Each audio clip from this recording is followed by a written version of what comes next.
Hey there, romance lovers! Welcome back to Lena's Romantasy collection, your sanctuary for the best paranormal romance and dark fantasy audiobooks. Today, we are diving into a brand new story that is equal parts hilarious, steamy, and action-packed. It features a broke deputy with zero patience and a billionaire alpha who, let's just say, likes to be handled. But before we turn on the sirens, please do me a huge favor. Smash that like button to help us feed the algorithm. Subscribe and hit the bell icon so you never miss a new episode. And if you have a friend who loves a possessive alpha, share this video with them. I also love meeting our community, so drop a comment down below right now. Where in the world are you watching or listening from today? I'll be reading your replies. Now, buckle up and get comfortable. Let's find out what happens when you accidentally arrest your soulmate. Chapter 1. The Cost of Silence. The heat in Oakhaven wasn't just a temperature. It was a physical weight. It pressed down on the roof of Deputy Riley Thorne's patrol cruiser, baking the interior until the air smelled of hot vinyl and the lingering ghost of a spilled coffee from 3 weeks ago. Riley sat parked behind the rusted billboard on Highway 9, the one advertising a dentist who had died in 1998, and stared at her dashboard. 0 mph. The radar gun was mocking her. It had been mocking her for 4 hours. She picked up the envelope sitting on the passenger seat. She didn't need to open it again. She had memorized the text. It was a memo from the city council, printed on cheap paper that felt like sandpaper. Due to the consistent decline in criminal activity and municipal revenue shortages, the Oakhaven Police Department will be implementing a Tier 2 salary adjustment, effective immediately. We thank you for your service and your sacrifice. Sacrifice, muttered Riley, tossing the letter back onto the seat next to her baton. You know what's a sacrifice? Eating ramen noodles for dinner 6 nights a week because my paycheck barely covers the rent for an apartment that shakes every time the laundromat downstairs runs a spin cycle. She leaned her head back against the headrest and closed her eyes. Oakhaven was a ghost town in the making. It sat on the edge of the sprawling, futuristic metropolis of Valoria, but it might as well have been on a different planet. Valoria had flying drones and high-speed rails. Oakhaven had potholes and Gary, the dispatcher, who fell asleep on the mic. Dispatch, Riley keyed the radio, her voice raspy. Check in. Static crackled. Then a snore. Then, Unit 2, go ahead.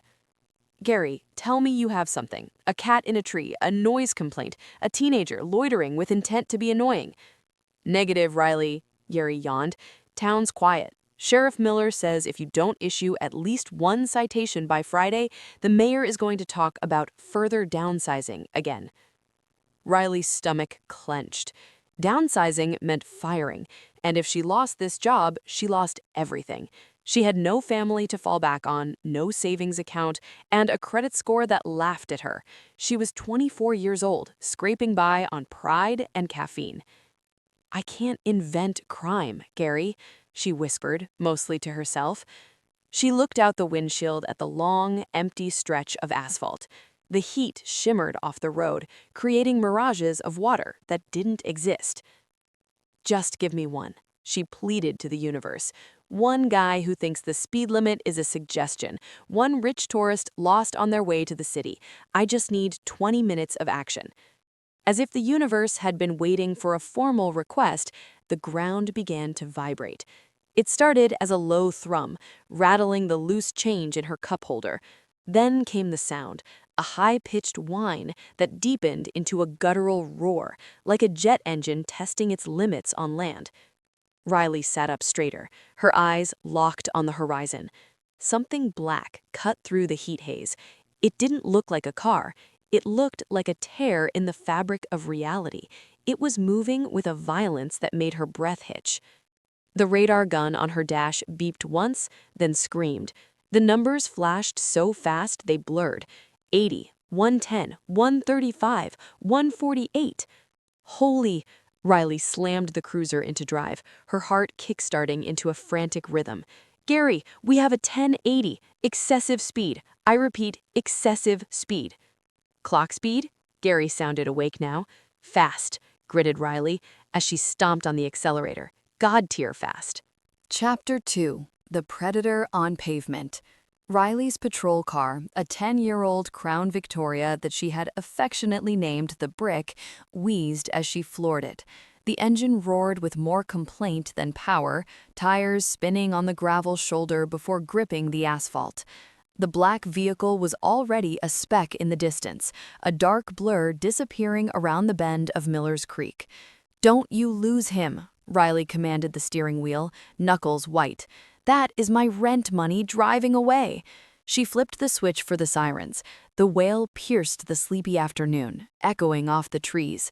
Usually, the sound of sirens made her feel authoritative.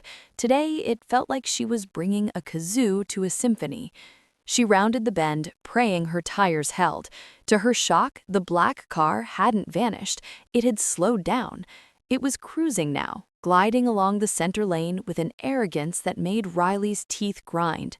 As she closed the distance, the sheer absurdity of the vehicle came into focus. It was a Rolls-Royce, but not the kind you saw in wedding magazines. This was something else entirely. It was low, sleek, and painted a dark, complex red-black that looked like obsidian dipped in blood. The roof was off, exposing the interior to the sun.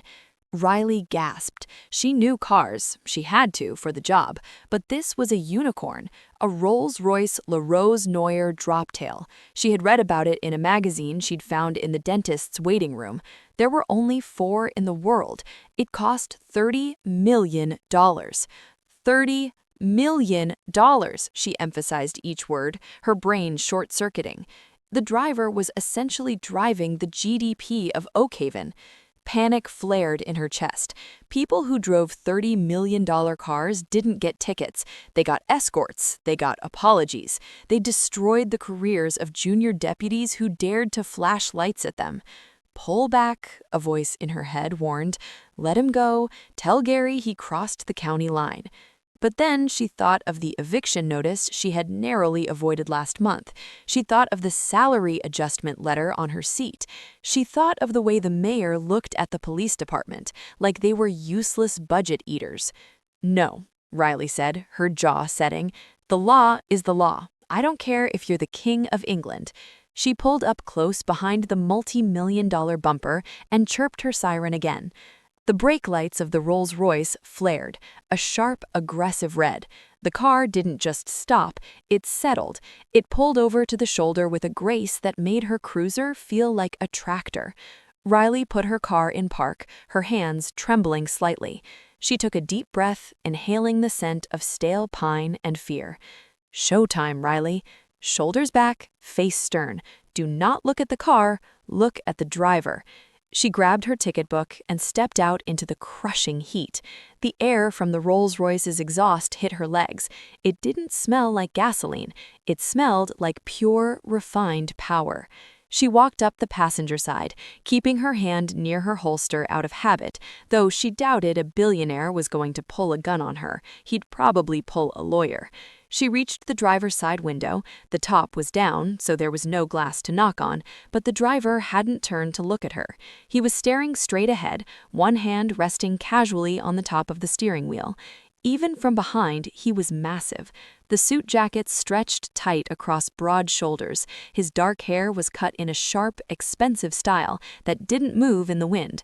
"Driver," Riley said, her voice projecting the authority she didn't quite feel. The engine cut instantly. The silence that followed was heavy, filled with the ticking of cooling metal and the pounding of her own heart. Then, slowly, the man turned his head. Chapter 3. The Scent of Trouble. Stellan Vross was bored. It was a deep, marrow-eating boredom that came from being 400 years old and having more money than God. He had taken the droptail out because the wolf inside him was restless. The animal needed to run, to hunt, to snap its jaws around something. Since Stellan couldn't exactly shift into a massive timber wolf and run down the highway in broad daylight, driving at 150 miles per hour was the compromise. When the blue and red lights had flashed in his mirror, his first instinct had been to laugh. He could have outrun the sad little tin can behind him in second gear. He could have called the governor and had the road cleared.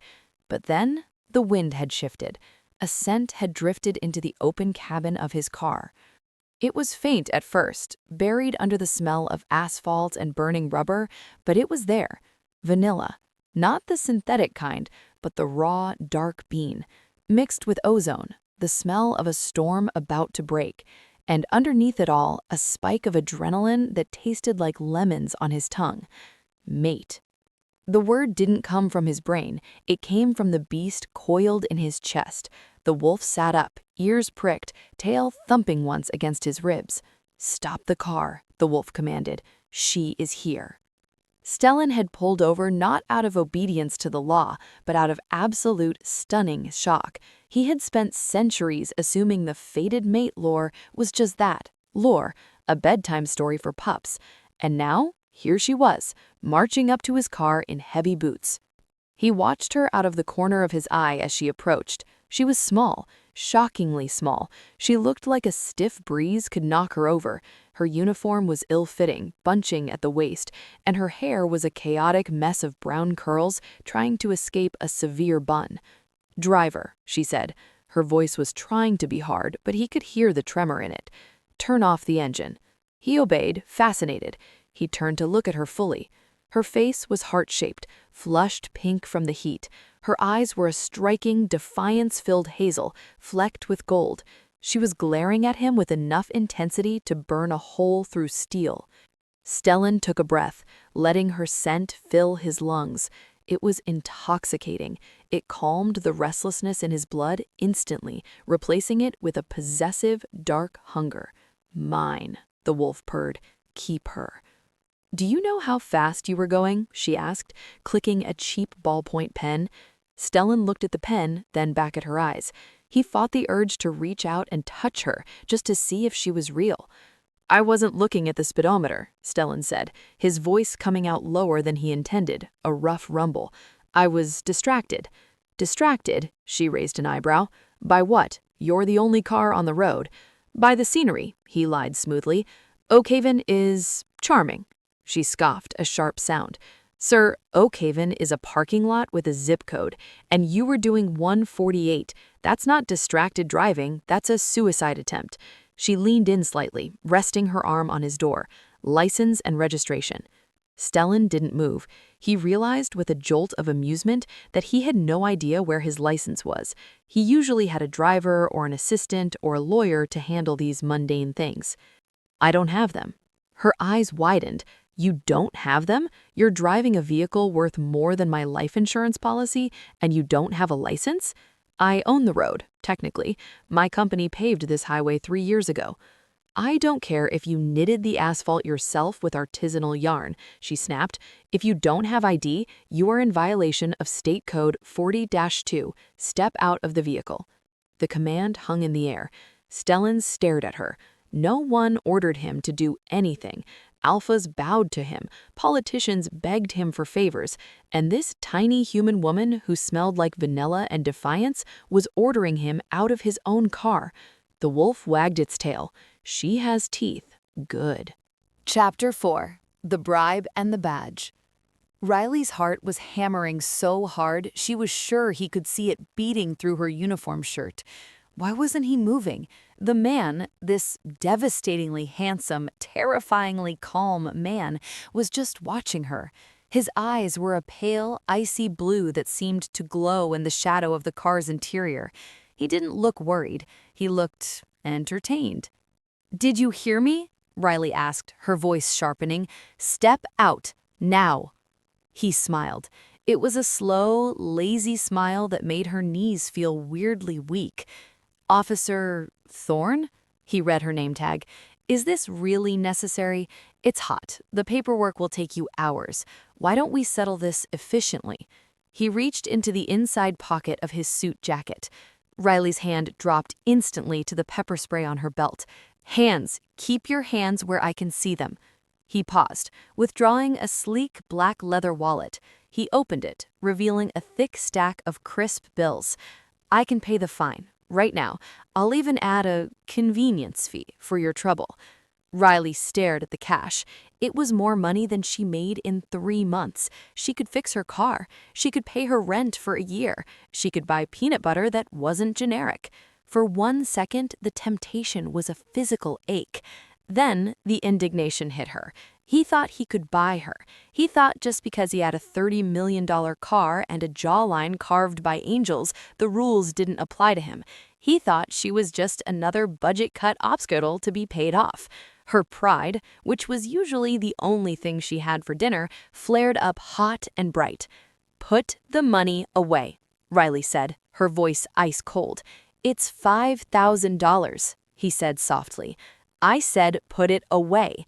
Sir, you are now adding attempted bribery of a law enforcement officer to your list of problems. Step out of the car immediately, or I will assist you." The man blinked. He looked genuinely surprised. He closed the wallet and slid it back into his pocket. "You're serious," he murmured. "Deadly." Riley unclipped her handcuffs from her belt. The metallic clink sounded small in the open air. "Out. Turn around, hands on the hood." Stellan Vross, the alpha of the Kestrel Prime pack, the CEO of Ross Industries, slowly opened the door. When he unfolded himself from the car, Riley had to take a step back to crane her neck. He just kept going up. He towered over her, at least 6'4" of solid muscle wrapped in Italian wool. His shadow engulfed her completely. He stood close, too close. The heat radiating off him was unnatural. It wasn't just body heat. It felt like standing next to a furnace. "You're making a mistake, Officer Thorne," he said, his voice dropping to a register that vibrated in her chest. "You really don't want to arrest me." "Is that a threat?" Riley braced her feet, readying herself. "No," he said, looking down at her with those unearthly blue eyes. "It's a warning. I'm a lot of trouble. I like trouble. Trouble keeps me employed." Chapter 5. The Silver Bracelets. The tension on the roadside was thick enough to choke on. A single hawk circled overhead, screeching into the silence. Riley gestured to the hood of the Rolls-Royce. "Turn around. Hands on the vehicle." Stellan sighed, a sound of long-suffering patience. He turned slowly, presenting his broad back to her. He placed his hands on the warm, dark metal of his car. His fingers were long, elegant, and strong. Riley moved in. She was operating on autopilot now, training taking over where common sense was screaming to run away. She holstered her pepper spray and grabbed his left wrist. It was hard as rock. His skin was smooth, but the muscle underneath was rigid steel. "You have the right to remain silent," she began, reciting the words she had said 100 times to drunk teenagers and shoplifters.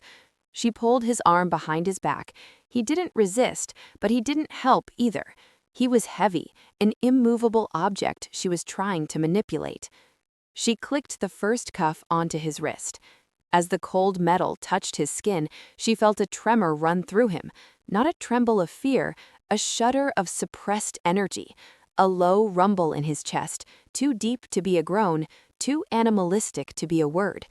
Riley froze for a split second. "Sir?" "I'm fine," he gritted out.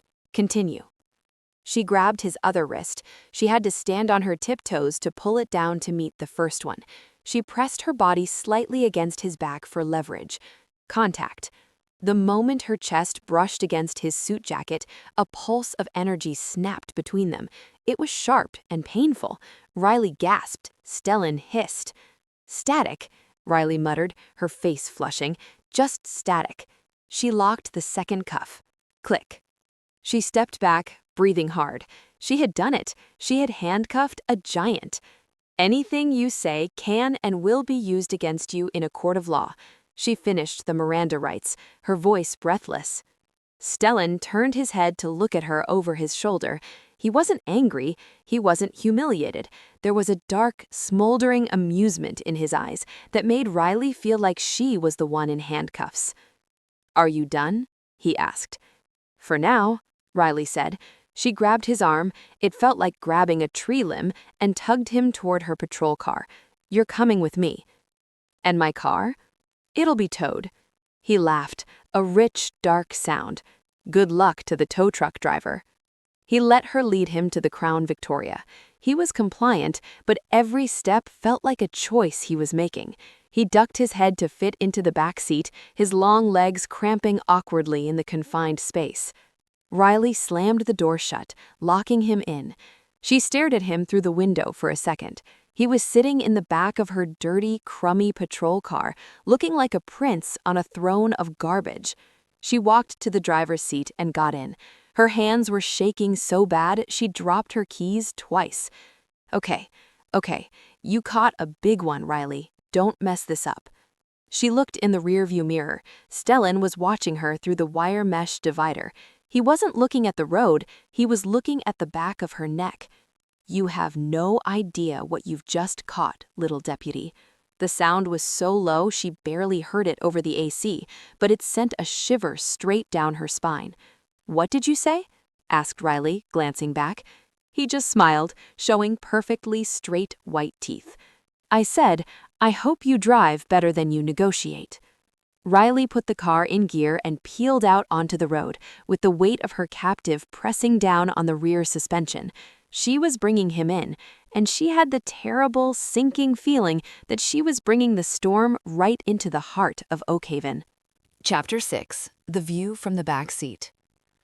The suspension of the Crown Victoria groaned in protest with every pothole, a sound like a dying accordion. In the rearview mirror, Riley watched her prisoner. Stellan Vross did not look like a man who had been arrested. He looked like a CEO conducting a hostile takeover of her back seat. Despite his knees being jammed against the wire mesh divider and his wrists cuffed behind him, he radiated a calm, predatory elegance that made the interior of the car feel claustrophobic. So, Stellan's voice floated through the mesh, smooth and unbothered. How long have you been patrolling the glamorous streets of Oakhaven, Deputy Thorne? Riley gripped the steering wheel tighter. Long enough to know a troublemaker when I see one, and stop trying to make small talk. You're in custody. I'm just curious, he countered. You seem overqualified for this. Your reflexes are excellent. That takedown was military grade. Yet here you are, driving a car that smells like wet dog in despair. Riley bristled. It smells like pine, and I'm here because I like this town. It's quiet. It's dying, Stellan corrected gently. I can see the boarded-up windows, the rust, the emptiness. Why do you stay? Riley didn't answer immediately. She couldn't tell him that she stayed because she couldn't afford to leave. She couldn't tell him that Oakhaven was the only place that had hired her after the incident at the academy, where she'd punched an instructor for making a sexist comment. She couldn't tell him that she was one paycheck away from living in this car. I stay because someone has to, she said finally, her voice tight. Law and order doesn't stop just because the economy does. Stellan hummed, a low sound that vibrated against the back of her neck. Noble. I like noble. It's rare. You know what's rarer? Riley shot back, glancing at his eyes in the mirror. A billionaire who thinks speeding laws are optional. I never said they were optional. I said I was willing to pay the price. He shifted, his suit jacket straining across his shoulders. Although I admit the handcuffs are a bit tight. They're supposed to be uncomfortable. It's a deterrent. Next time, take an Uber. She pulled the cruiser into her designated spot, marked with a faded yellow line and a sign that was missing the letter P in deputy. Welcome to Oakhaven Sheriff Station, she announced, killing the engine. Try not to be too impressed by the architecture. It's early 20th century crumbling brick. Stellan looked out the window at the squat, ugly building. It looked like a stiff breeze would knock it over, but his eyes weren't critical. They were calculating. He was assessing the perimeter, the exits, the scent of the other officers inside. Charming. Lead the way, deputy. Getting Stellan out of the car was an exercise in physics. He was simply too big for the doorframe.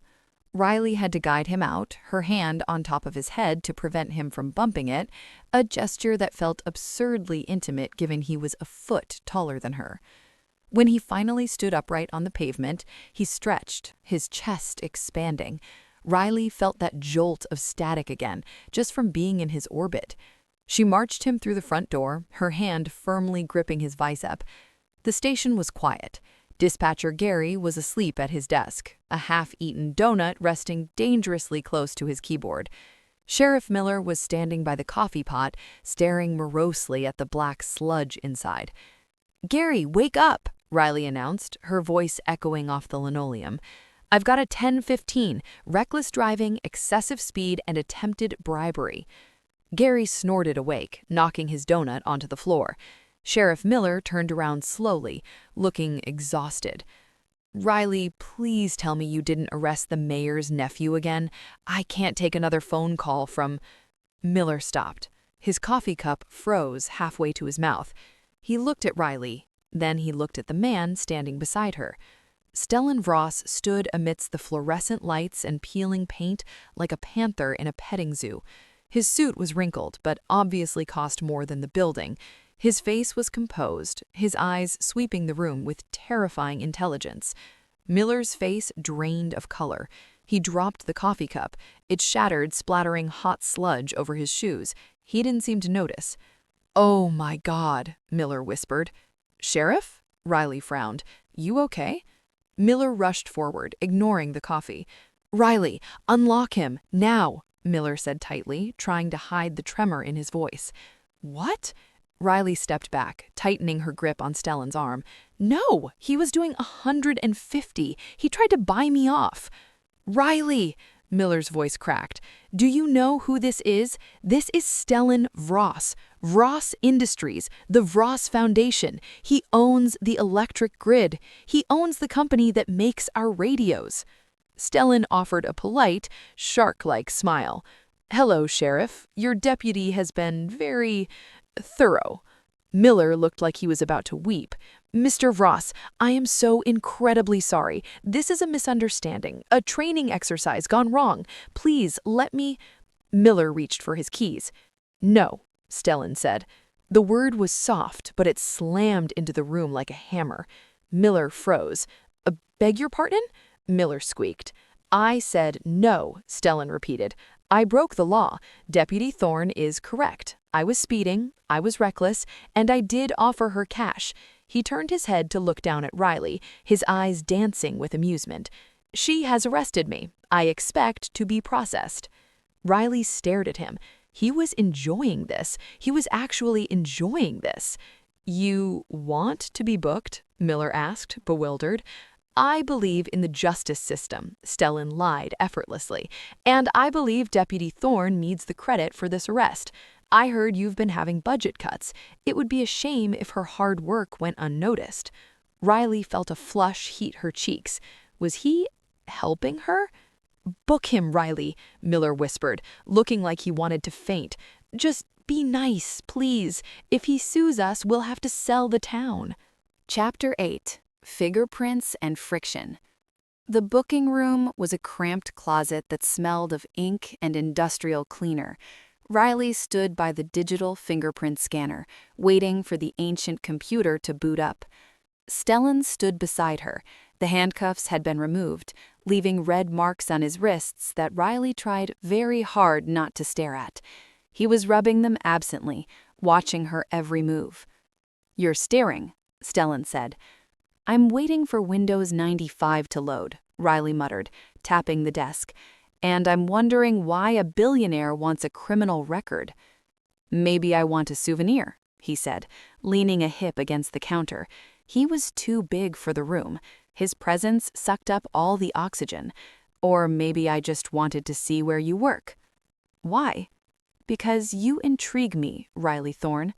The way he said her name, slow, deliberate, tasting the syllables, made her stomach do a traitorous flip. "I'm not intriguing," she said sharply. "I'm broke, tired, and currently covered in road dust. Hand." She grabbed his right hand and pressed it onto the glass scanner. His hand was massive.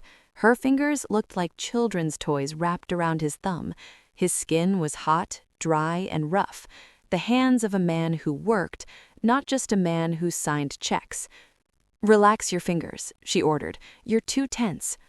"I can't help it," he murmured, his face inches from her hair. He inhaled audibly. "You smell like vanilla." Riley froze. She looked up. Their faces were dangerously close. She could see the flecks of silver in his blue eyes. She could feel the heat radiating off him like a physical wave. "It's body wash," she stammered, her professionalism crumbling. "Dollar store vanilla." "It smells expensive on you," he whispered.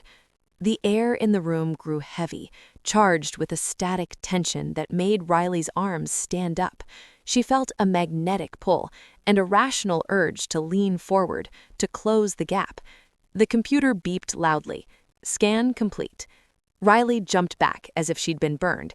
She cleared her throat, smoothing her uniform. "Okay, good. Fingerprints are done. Now, mugshot." She pointed to the height chart on the wall. "Stand there. Look at the camera. Don't smile." Stellan moved to the wall. The top of his head easily cleared the 6'4" mark. He held the little black slate with his name on it. "No smiling," Riley repeated, looking through the camera lens. Stellan looked right into the lens. He didn't smile exactly, but his eyes crinkled and his mouth twitched with a dark, smoldering intensity that was infinitely worse than a smile. He looked like the devil posing for a GQ cover. Click. "Got it," Riley said, her voice sounding breathless to her own ears. "You're officially in the system, Mr. Vross." "Good. Does this mean I get my phone call now?" Chapter 9. The Call.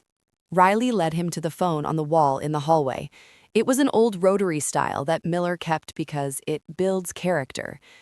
"Make it quick," Riley said, leaning against the opposite wall, arms crossed. "You get one call. Lawyer, wife, bail bondsman." "I don't have a wife," Stellan said, his eyes locking onto hers for a second too long. "And I don't need a bail bondsman." He picked up the receiver and dialed a number from memory.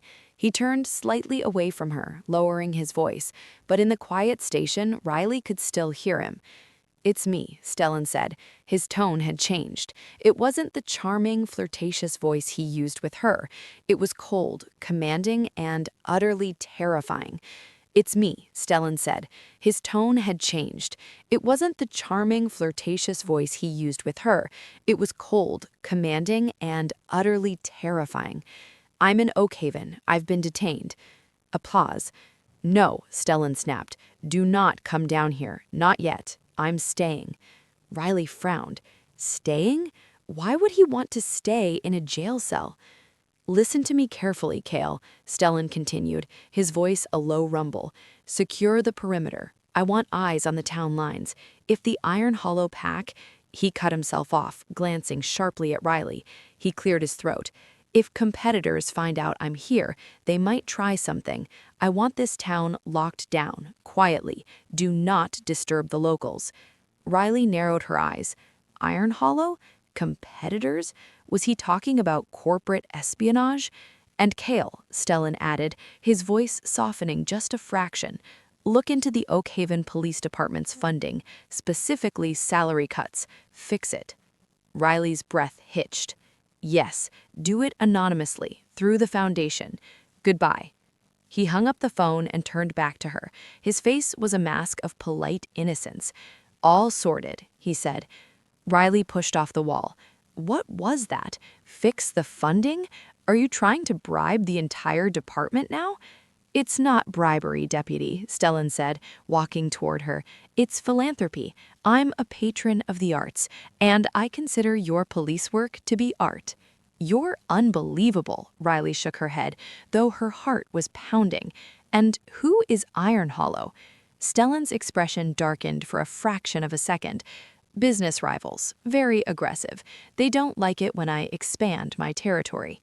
"Well," Riley said, pointing down the hall, "your territory for tonight is cell number 2. It has a cot, a toilet, and a very distinct smell of mildew. Enjoy." Chapter 10. Dinner for 2. An hour later, Riley sat in a folding chair outside the bars of cell number 2.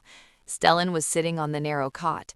He had taken off his suit jacket and folded it neatly on the pillow. He had rolled up his sleeves, revealing forearms that were corded with muscle and dusted with dark hair. He looked completely out of place, like a lion in a hamster cage. "Dinner is served," Riley said, sliding a tray through the slot. On the tray was the best she could do: a bag of pretzels, a slightly squished ham sandwich from the vending machine, and a can of lukewarm soda. Stellan looked at the sandwich like it was an alien artifact. He picked it up, sniffing it. "Vintage?" he asked. "Tuesday," Riley said. "Eat up, it's all we have until breakfast." To her surprise, he unwrapped it and took a bite. He didn't complain. He ate the terrible sandwich with the same grace he probably used to eat caviar. "So," Stellan said, swallowing, "tell me about the salary cuts. Why is a capable officer like you starving?" Riley sighed. She was too tired to keep her guard up. "Crime is down. The council thinks we're useless. They cut my pay by 30%. My landlord, Mr. Grix, is threatening to kick me out on Friday if I don't come up with the arrears." Stellan stopped chewing. His eyes flashed with a sudden, sharp light. "Friday? That's in 2 days." "I know," Riley said, resting her chin in her hands. "Hence why I needed a big ticket today. You were supposed to be my savior, but instead you're just a headache." "I can be both," Stellan said quietly. "I don't take charity," Riley said quickly, "so don't even think about writing a check." "I wouldn't dream of it," Stellan lied. "But tell me, Riley, if you lose your apartment, where will you go?" "My car," she admitted. "It's surprisingly roomy if you curl up in the fetal position." Stellan's hand tightened around the soda can. The aluminum crinkled loudly. He looked angry, not at her, but for her. "That is unacceptable," he growled. "That's life," Riley shrugged. She stood up. "I have to go finish your paperwork. Try not to escape. The lock is sticky, so you probably just have to jiggle it." She walked away, missing the look on Stellan's face. It wasn't the look of a prisoner. It was the look of a king who had just found his queen living in squalor and was currently plotting to burn down the world to build her a castle. As Riley turned the corner, the front door of the station banged open. "We need help," a voice screamed. Riley ran to the front desk. A teenager was standing there, pale and shaking. "What is it? What's wrong?" "It's the old mill. We were just hanging out, but something's there, something big. It ate my dog." Riley grabbed her keys. "A bear?" "No," the kid whispered, his eyes wide with horror. "It looked like a wolf, but it was the size of a horse." In cell number 2, Stellan Vross stood up, his eyes glowing a faint, luminescent blue in the shadows. "Iron Hollow. They're here." Chapter 11. The Jailbreak.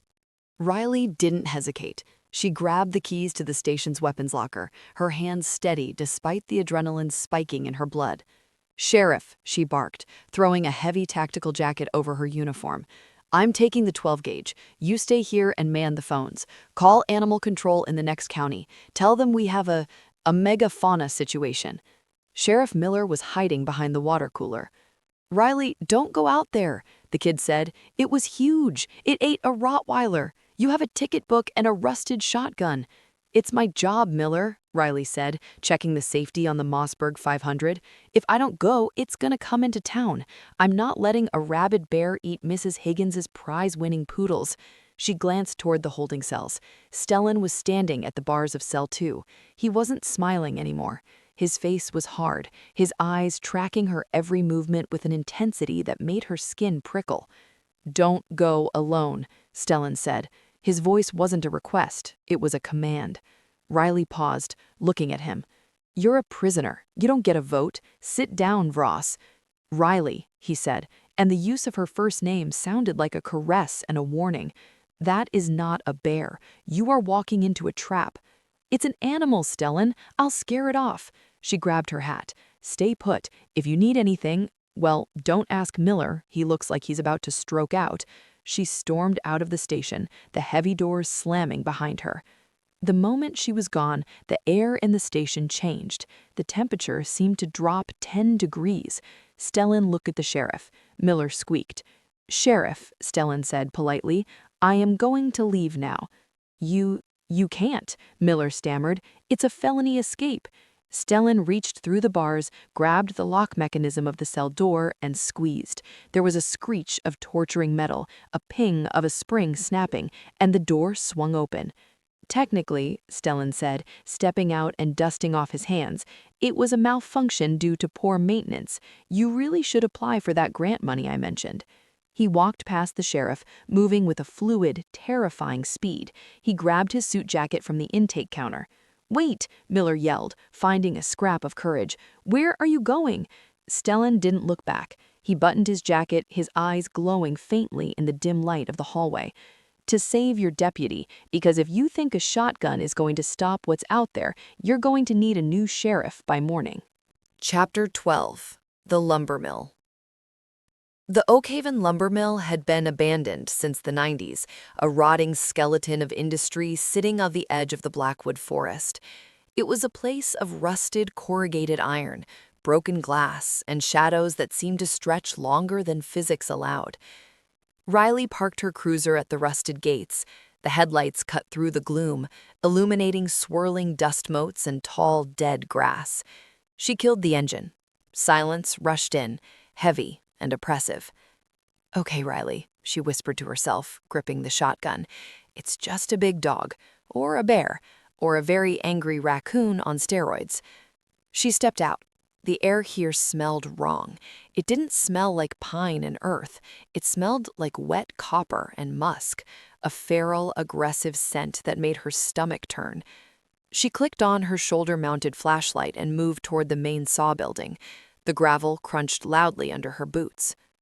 "Police," she announced, her voice wavering slightly before she firmed it up. "Animal control. Is anyone here?" There was no answer, just the wind whistling through the holes in the tin roof. She entered the main warehouse. It was cavernous, filled with old machinery that looked like sleeping metal beasts. Crunch. Riley froze. The sound came from the upper catwalks. It was the sound of a heavy footstep, too heavy for a raccoon. She swung her flashlight beam up. "I see you! Come down!" Nothing. Then she heard it, a low, vibrating growl that seemed to come from everywhere at once. It wasn't the growl of a dog. It sounded like stones grinding together in a mixer. Riley backed up slowly, her shotgun raised. "Okay, bear. Nice bear. Go back to the woods." She took another step back, and her boot hit something soft. She looked down. It was the teenager's dog, or what was left of it. The collar, reading Buster, was intact. The rest? Riley gagged, forcing down the bile. This wasn't a kill for food. This was a kill for sport. The animal had been torn apart with surgical cruelty. "Oh, God," Riley breathed. "This isn't a bear." From the shadows behind a rusted conveyor belt, two eyes opened. They were yellow, burning with a malicious intelligence, and they were about 7 feet off the ground. Chapter 13. The Hunter Becomes the Hunted. The creature stepped into the halo of Riley's flashlight. Riley's brain refused to process it. It was a wolf, but it was wrong. It was the size of a pony, its fur matted and coarse, standing on its hind legs for a brief, terrifying second before dropping to all fours. Its muscles rippled under the skin like coiled snakes. That's not real," Riley whispered. The wolf, the thing, bared its teeth. They were the length of steak knives. It didn't roar, it laughed, a chuffing, wet sound that chilled Riley to the bone.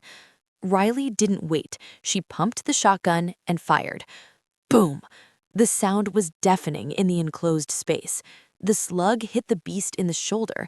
It should have blown it off. Instead, the creature just flinched, snarling as if she had stung it with a bee. It lunged. Riley didn't have time to chamber another round. She used the gun as a club, swinging it with all her might. The beast swatted it aside like a toothpick. The shotgun flew into the darkness. Riley scrambled back, tripping over a pile of old chains. She hit the ground hard, the breath knocked out of her. The beast was on her in a second. It loomed over her, drool dripping onto her uniform jacket. It smelled of death. Riley kicked out, her boot connecting with its snout, but it was like kicking a concrete wall. The beast snapped at her leg, its teeth tearing through her tactical pants and grazing her skin. "Get off!" she screamed, scrabbling for her belt, for her pepper spray, for anything. The beast reared back, preparing to lunge for her throat. Riley squeezed her eyes shut, raising her arms to protect her face. This is it, she thought. I'm going to die in a sawmill because of budget cuts. Suddenly, a blur of motion tore through the warehouse. Something slammed into the beast with the force of a freight train.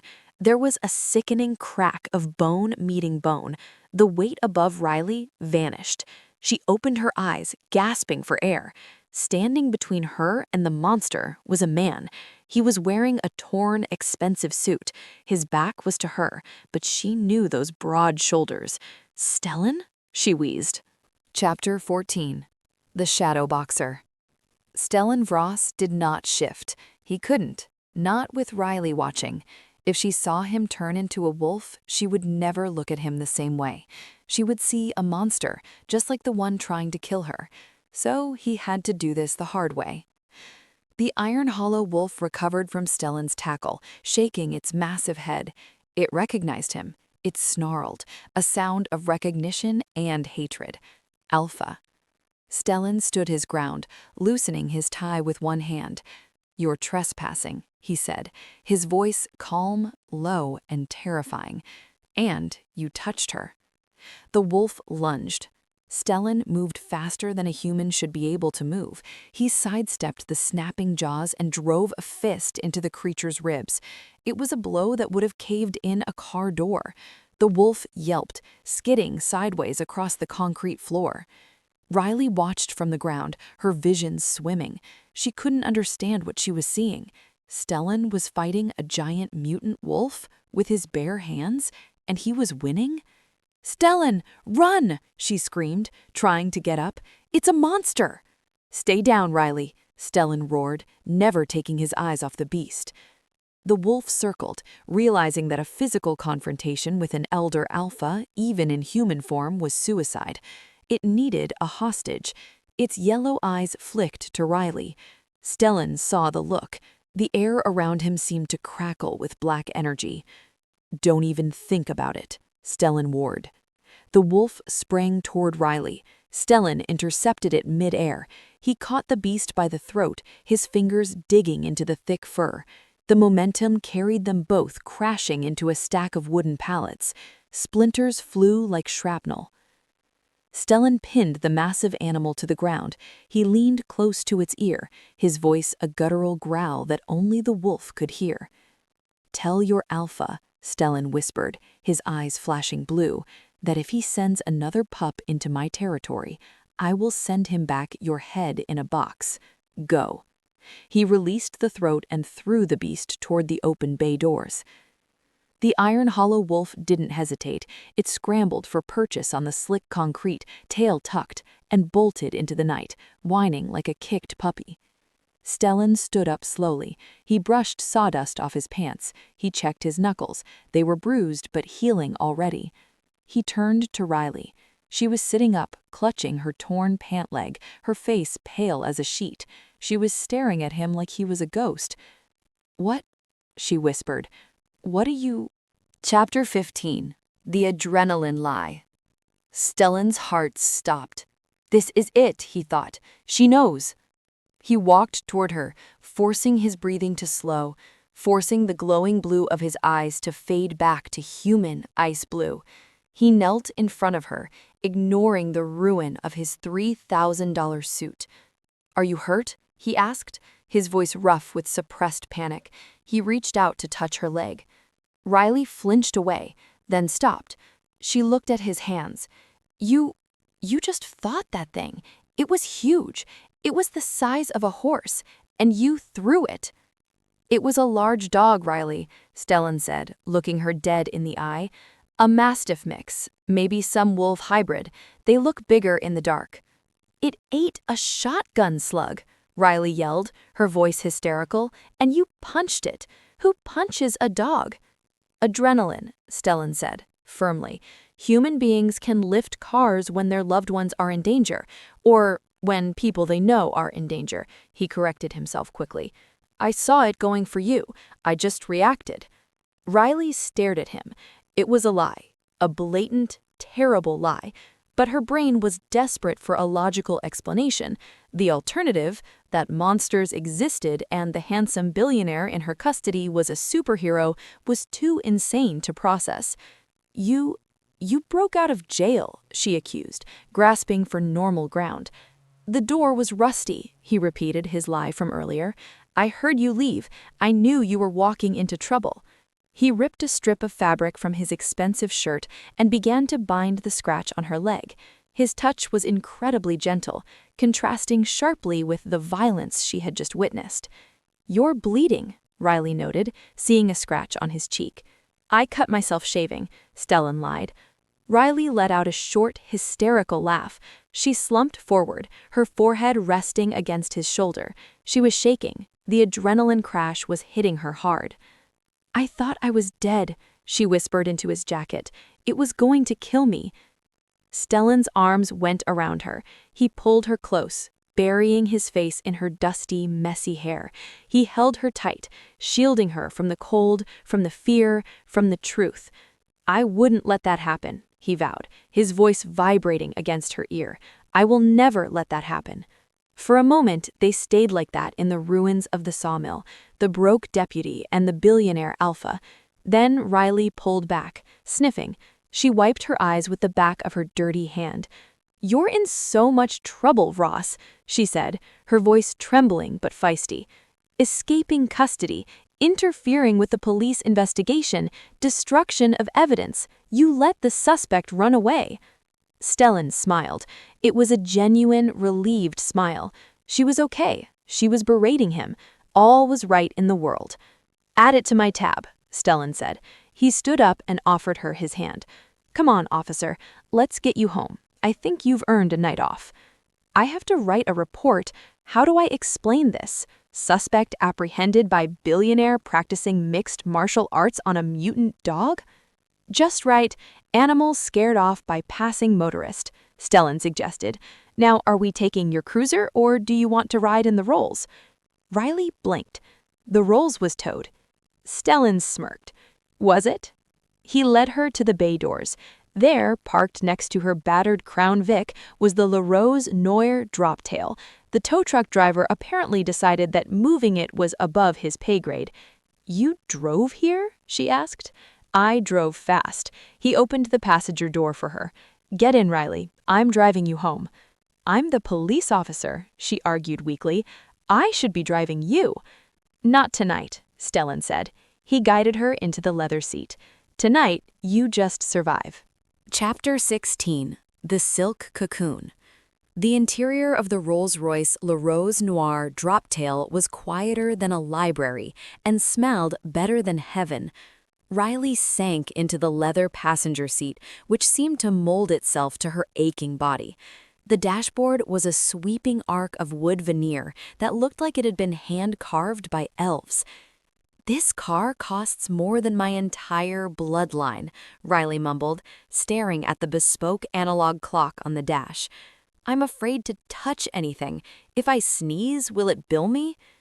Stellan drove with one hand on the wheel, his other arm resting on the center console. He looked infuriatingly composed for a man who had just wrestled a mutant wolf in a sawdust factory. It's just a car, Riley, he said softly. It's meant to be used. It's not a car, she corrected. It's a spaceship with wheels. Turn left here. Stellan frowned as he followed her directions. They were leaving the main drag of Oakhaven and entering the East End, a generous name for the cluster of run-down buildings near the old textile factories. The streetlights here flickered ominously. Are you sure? Stellan asked, eyeing a pothole that could swallow a Fiat. Yes, I'm sure. I live here, Riley said defensively. It's character building. Stellan navigated the $30 million vehicle through the obstacle course of cracked pavement. He didn't say a word, but Riley could feel the tension radiating off him. His knuckles were white on the steering wheel. He wasn't judging her. He was angry. Why is he angry? Riley wondered. He's not the one who has to dodge rats on the way to the mailbox.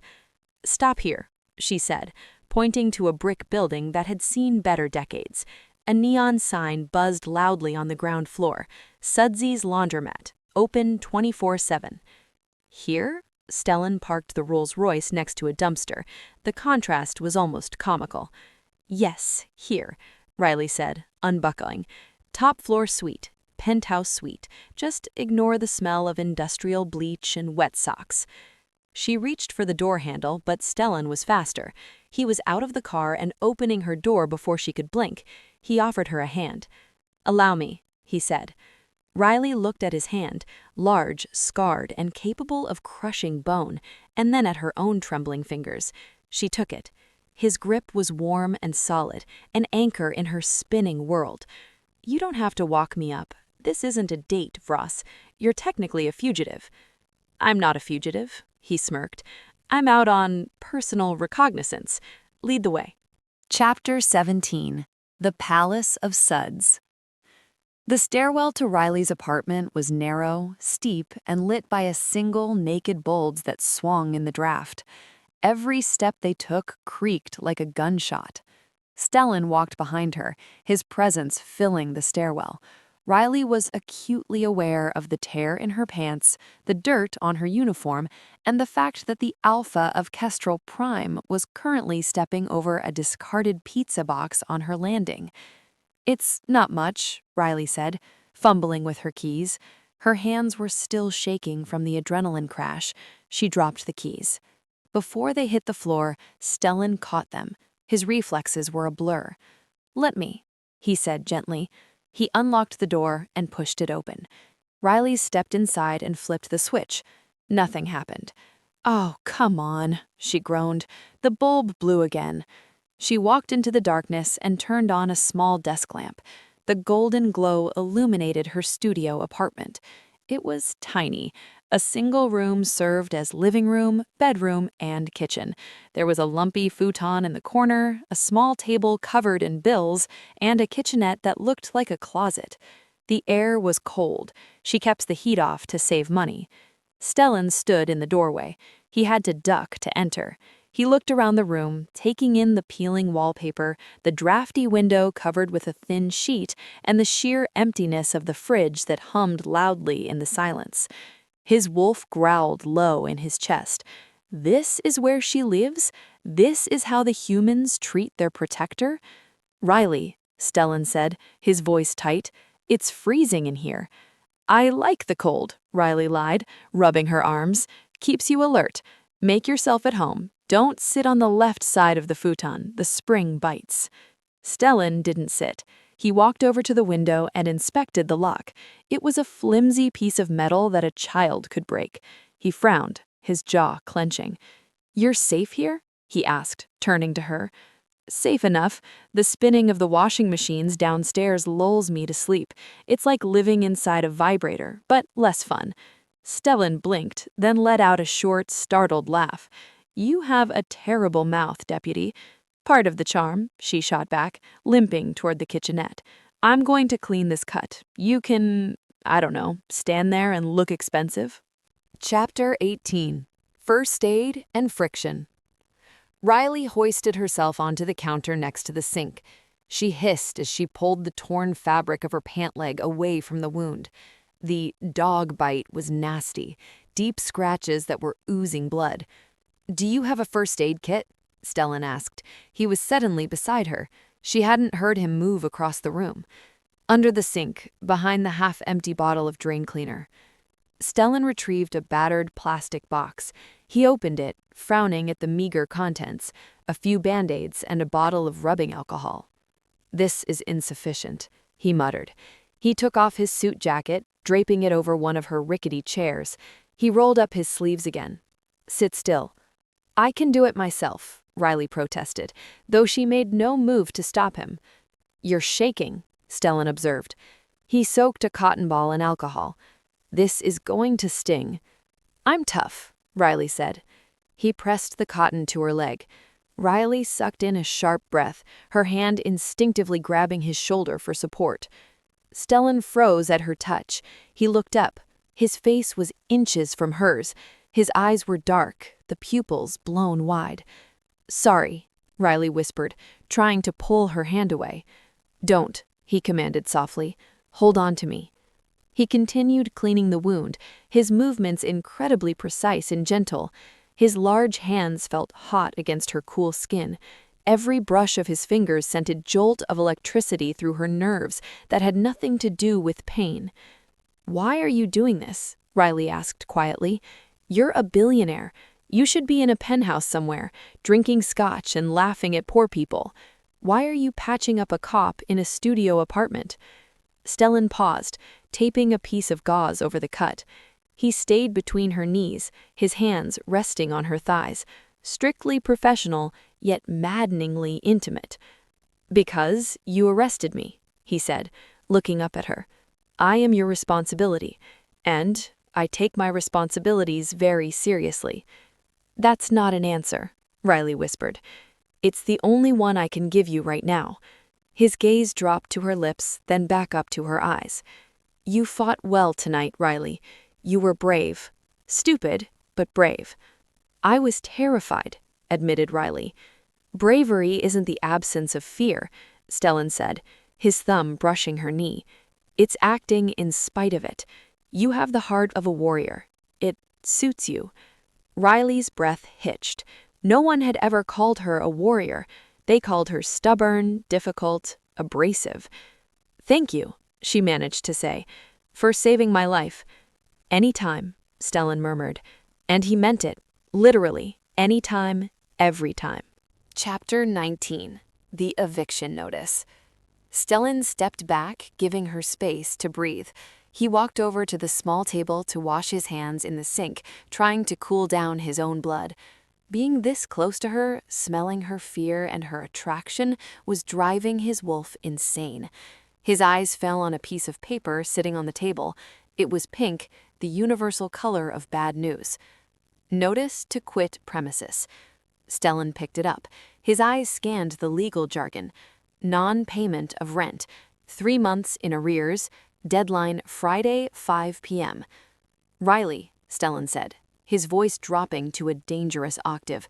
Riley looked over. She saw what he was holding and scrambled off the counter. "Hey, that's private." She snatched the paper from his hand. "You don't have a warrant to search my table." "You're being evicted?" Stellan demanded. "On Friday?" "It's a misunderstanding," Riley lied, clutching the paper to her chest. "Mr. Grix is just dramatic. I'm handling it." "It says you owe $3,000. I have that in my pocket right now. Let me pay it." "No," Riley shouted. The sound rang in the small room. "I told you, Stellan, I am an officer of the law. I do not take bribes and I do not take handouts." "It's not a bribe," Stellan argued, frustration leaking into his voice. "It's a loan, a gift. I don't care what you call it. You cannot live on the street, Riley." "I will figure it out," she snapped, tears stinging her eyes. She hated that he saw this. She hated that he saw her failure. "I always figure it out. I don't need a white knight. I need a job that pays me what I'm worth." Stellan stared at her. She was vibrating with pride and shame. She looked like a cornered kitten trying to roar at a lion. He admired her so much it hurt. "Fine," Stellan said, raising his hands in surrender. "No money, but I am not leaving you here alone tonight." Riley blinked. "Excuse me?" "That thing, the dog, might come back, or its pack might be nearby. You are injured. Your window lock is a joke. I am staying." "You can't stay here," Riley said, looking around her tiny room. "There's one bed, and it's a futon." "I'll sleep on the floor," Stellan said. "The floor is linoleum over concrete. You'll break a hip." "I have excellent hips," Stellan said dryly. "I'm staying, Riley. Arrest me again if you want. I'm not moving." Chapter 20. The Guardian on the Couch. 10 minutes later, Riley was forced to admit defeat. She was too exhausted to argue, and frankly, the thought of being alone in the dark after the attack terrified her. She threw a spare blanket, which smelled slightly of mothballs, at Stellan. "You can have the futon," she muttered. "I'll take the other half of the futon. It folds out." "I'll take the chair," Stellan insisted. He dragged the wooden kitchen chair to the door, jamming it under the knob. Then he sat in it, stretching his long legs out, crossing his arms over his chest. "You're going to sleep sitting up?" Riley asked, pulling the duvet up to her chin. She had changed into an oversized t-shirt and flannel shorts, feeling self-conscious under his gaze. "I don't need much sleep," Stellan said. "Go to bed, deputy. I'm on watch." Riley lay down. She faced the wall, but she could feel him there, a massive, warm presence guarding her door. For the first time in months, maybe years, the knot of anxiety in her chest loosened. She wasn't alone. "Stellan?" she whispered into the darkness. "Yes, Riley? Thank you for staying." "Sleep," came the soft reply. Riley closed her eyes and drifted off, lulled by the distant hum of the washing machines downstairs. Stellan didn't sleep. He watched the window, he listened to the sounds of the night, the heartbeat of the woman in the bed, the scurrying of rats in the walls, the distant howl of a siren. He pulled out his phone and sent a text to Kale. "Buy the building, the laundromat, the apartments, all of it, cash, tonight. Use the rapid acquisition team." Kale's reply came 20 minutes later. "Done. Do you want us to evict the tenants?" Stellan typed back, his eyes resting on Riley's sleeping form. "No, just the landlord. And have someone come here and fix this boiler. It's too cold in here." He put the phone away and leaned his head back. He was sleeping in a chair in a slum, guarding a human who wouldn't take his money, with rival wolves hunting him. He had never been happier. Chapter 21. The Best Breakfast in Oakhaven.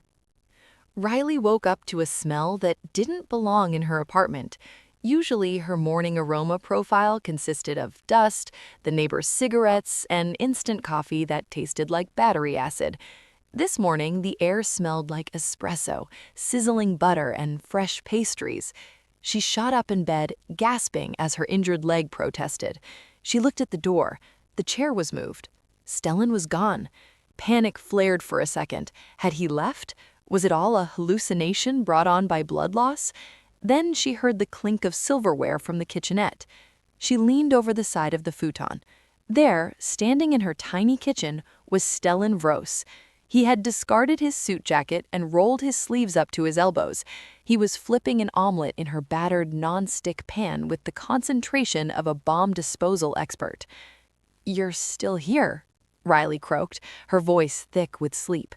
Stellan turned. He looked irritatingly fresh. His hair was slightly mussed, which only made him look more devastating, and there was a smudge of flour on his cheek. "Good morning, deputy," he said, his voice a low rumble that vibrated in her chest. "I hope you like Gruyere. I couldn't find any cheddar." Riley rubbed her eyes. "Gruyere? Where did you get Gruyere? The corner store only sells cheese that comes in a spray can." "I had some supplies delivered," Stellan said vaguely, sliding a perfect omelet onto a plate. "Coffee?" He held out a mug. It wasn't her mug. It was a ceramic cup she had never seen before. Riley accepted it. She took a sip. It was divine. It was the kind of coffee that made you believe in God. "This is amazing," she whispered. Then her brain kicked into gear. "Wait, delivered? How? When?" "While you were sleeping. I didn't want to wake you." He leaned his hip against the counter, watching her drink. "How is the leg?" "It throbs," she admitted, pulling the duvet tighter around herself. "Stellan, you can't just turn my apartment into a bistro. You have to leave. The police are probably looking for you. I am the police, and I should be looking for you." "I'm right here," he smiled, stepping closer. "Not hard to find. Now eat. You need the protein for healing." He placed the plate on the futon beside her. Beside the omelet were strawberries that looked like rubies. "I can't pay you for this," Riley warned, picking up a fork. "Consider it community service, part of my rehabilitation for speeding." Chapter 22. The Landlord's Lament. Riley had just finished the best meal of her life when a frantic knocking echoed from the hallway. Bam, bam, bam. "Miss Thorne, open up, we need to talk." Riley froze, a strawberry halfway to her mouth.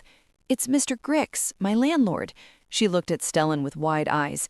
"He's here to evict me early. He must have seen the rules outside and thought I was running a drug ring." Stellan didn't look worried. He looked bored. He wiped his hands on a dish towel. "I'll get it." No. Riley scrambled up, wincing. He hates men. He thinks they scuff the floors. Hide in the bathroom. I do not hide in bathrooms, Riley. Stellan strode to the door and pulled it open. Mr. Grix, a short, angry man who usually wore a stained undershirt, was standing there with a clipboard. He looked ready to scream, but when he saw the 6'4" wall of muscle in a bespoke shirt standing in the doorway, the scream died in his throat. Grix squeaked. Is Miss Thorne here? She is indisposed, Stellan said coldly. What do you want? I just came to drop off the new lease, Grix stammered, his hands shaking, and to return the deposit, and to apologize about the heat. Riley limped into view, using the wall for support. Mr. Grix, what are you talking about? You gave me an eviction notice yesterday. Grix looked at Riley, then at Stellan, then back at Riley with a look of sheer terror. Misunderstanding, clerical error.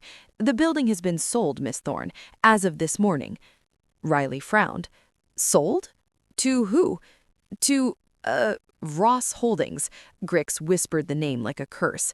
They bought the whole block, cash, at 4 a.m.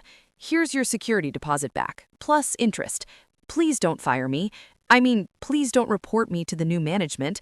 I fixed the boiler. It's working now. Grix turned and fled down the hallway as if hellbounds were chasing him. Riley stood in the open doorway, holding the envelope. It was thick with cash. She turned slowly to look at Stellan. Stellan was examining his fingernails, looking the picture of innocence. Vross Holdings, Riley said, her voice dangerously calm. A subsidiary of Vross Industries. They invest in urban renewal. It's a tax write-off. You bought my building? She accused. At 4 in the morning? I made a phone call. My lawyers bought the building. It was a sound investment. The laundromat downstairs has high growth potential. Chapter 23. The Interrogation. Riley threw the envelope onto the table. I am not a charity case, Stellan. You are not, Stellan agreed, his voice hardening. He closed the door and locked it. You are a protector of this town who was living in squalor because the system failed you. I fixed the system. You didn't fix the system, you bought it, Riley yelled, limping toward him. She poked him in the hard wall of his chest. I can't pay you rent. I definitely can't pay rent to a billionaire. Stellan caught her finger. He didn't let go. Then don't pay. Live here for free. Call it a perk of the job. What job? Being my arresting officer, he said, his eyes darkening. Riley, listen to me. That thing at the mill wasn't a random animal. It was hunting. You are not safe in a building owned by a slumlord with a broken lock. Now you are safe. Vross security will be patrolling the street within the hour. Riley tried to pull her hand away, but he held fast. The heat of his skin was distracting her anger. Why? She whispered. Why do you care? We met yesterday. You don't know me. I know enough, Stellan said softly. I know you're brave. I know you're stubborn. And I know that I am not leaving Oakhaven until I am sure you are safe. Because of the dog? Because of everything. He released her hand. Now, get dressed. I'm driving you to work. I can't go to work, Riley said, gesturing to her leg. I can barely walk. You have to file a report, Riley reminded her, and I have to turn myself in. Again. You broke out of jail, and I'm breaking back in. I have a reputation to maintain. Riley stared at him. He was insane. Completely, utterly insane. And yet, looking at him standing in her shabby kitchen, filling the space with his power and his scent, she realized something terrifying. She didn't want him to leave. Chapter 24. The Wolf at the Door. The drive to the station was a spectacle. The Rolls-Royce glided through the morning traffic of Oakhaven, which consisted of 2 tractors and a school bus, turning every head on the street. When Stellan pulled up to the sheriff's station, Sheriff Miller was standing on the porch, holding a pair of binoculars. "He's back!" Miller yelled to someone inside. "He actually came back!" Stellan parked and killed the engine. He turned to Riley. "Let me do the talking. You're in shock. You don't remember clearly what happened at the mill." "I remember a giant wolf trying to eat me," Riley muttered. You remember a large rabid dog, Stellan corrected firmly, and a passing motorist, me, who scared it off with loud noises. You punched it. I honked the horn, aggressively. They got out. Miller ran down the steps looking like he hadn't slept. Riley, you're alive! Miller hugged her, then immediately recoiled when he saw Stellan. Mr. Vross, sir, I thought you left. I went to get coffee, Stellan said smoothly, holding up a travel mug he had magically produced from the car. The accommodations in Cell 2 are lacking. You broke the lock, Miller whispered. It was already broken. I'll pay for a replacement. In fact, I've already arranged for a contractor to upgrade your entire security system. They arrive at noon. Miller looked like he might cry with relief. Thank you so much. Don't thank me yet, Stellan's tone dropped. He looked at the front door of the station. On the glass of the door, taped haphazardly, was a piece of paper. It looked like a flyer. Stellan walked past Miller and ripped it off the glass. Riley limped after him. What is it? Stellan held the paper. It was a crude drawing of a wolf skull drawn in what looked like charcoal. Below it were scrawled words, "Give him up." Stellan crumpled the paper in his fist instantly. Just teenage graffiti, Stellan said, his voice tight. Ignore it. But Riley had seen his face. For a split second, the calm billionaire mask had slipped, and she had seen something primal and terrifying. She had seen the wolf. Chapter 25. The First Clue. Inside the station, the atmosphere was chaotic. Dispatcher Gary was actually working, fielding calls about strange howls and livestock mutilations. Riley sat at her desk, nursing her leg, while Stellan sat in the chair opposite her, not in his cell. Miller seemed too afraid to put him back in one. Stellan, Riley hissed, leaning across her desk. That note, give him up. Who is him? You? Stellan looked around the busy station. He leaned in close, dropping his voice to a whisper. Riley, I have enemies, powerful business enemies. They use unconventional tactics. Like training giant wolves to attack sawmills? Riley asked skeptically. You'd be surprised what people will do for market share, Stellan evaded. The point is, they know I'm here, and they know you're the one who arrested me. That makes you a target. Great, Riley slumped back. So I'm caught in the middle of a corporate war? Something like that. Suddenly, the front door opened. A man walked in. He was tall, wiry, with pale skin and greasy hair. He wore a leather jacket that looked like it had been dragged through the mud. He didn't look like a local. He looked like a predator. He walked straight up to the desk. He didn't look at Riley. He looked at Stellan. Mr. Vross, the man said, his voice like grinding gravel. Long way from the city. Stellan stood up slowly. The air in the room seemed to vanish. Riley felt a pressure in her ears, like she was underwater. I like the country air, Stellan said pleasantly, but his body was coiled tight. Can we help you? The man smiled, revealing yellowing teeth. Just passing through. Wanted to see the famous alphabetical filing system you guys have here. The man laughed at his own joke. It was a cold, ugly sound. My boss sends his regards. He says he misses you. He hopes to see you tonight. Tell your boss, Stellan said, his voice vibrating with a low growl that made the water in Riley's cup ripple, that if he comes near this station, I will bury him under it. The man's smile faded. He glanced at Riley, sniffed the air, and sneered. Cute pet.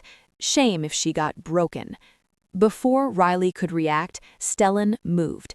He didn't strike the man, he just stepped forward, invading his space, radiating such intense menace that the stranger physically recoiled. Get out, Stellan commanded.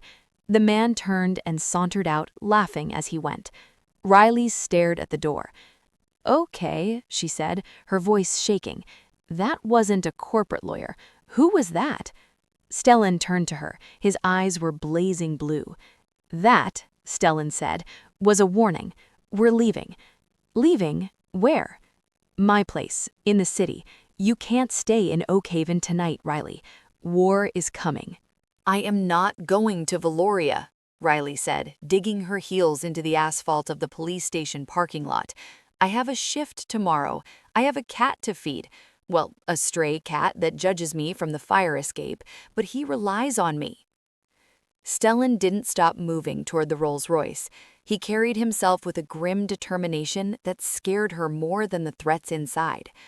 I'll have someone feed the cat, Stellan said, opening the passenger door. Get in.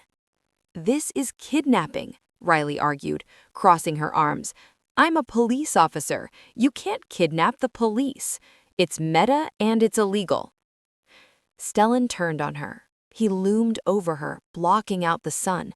His eyes were churning with a mixture of fear and frustration.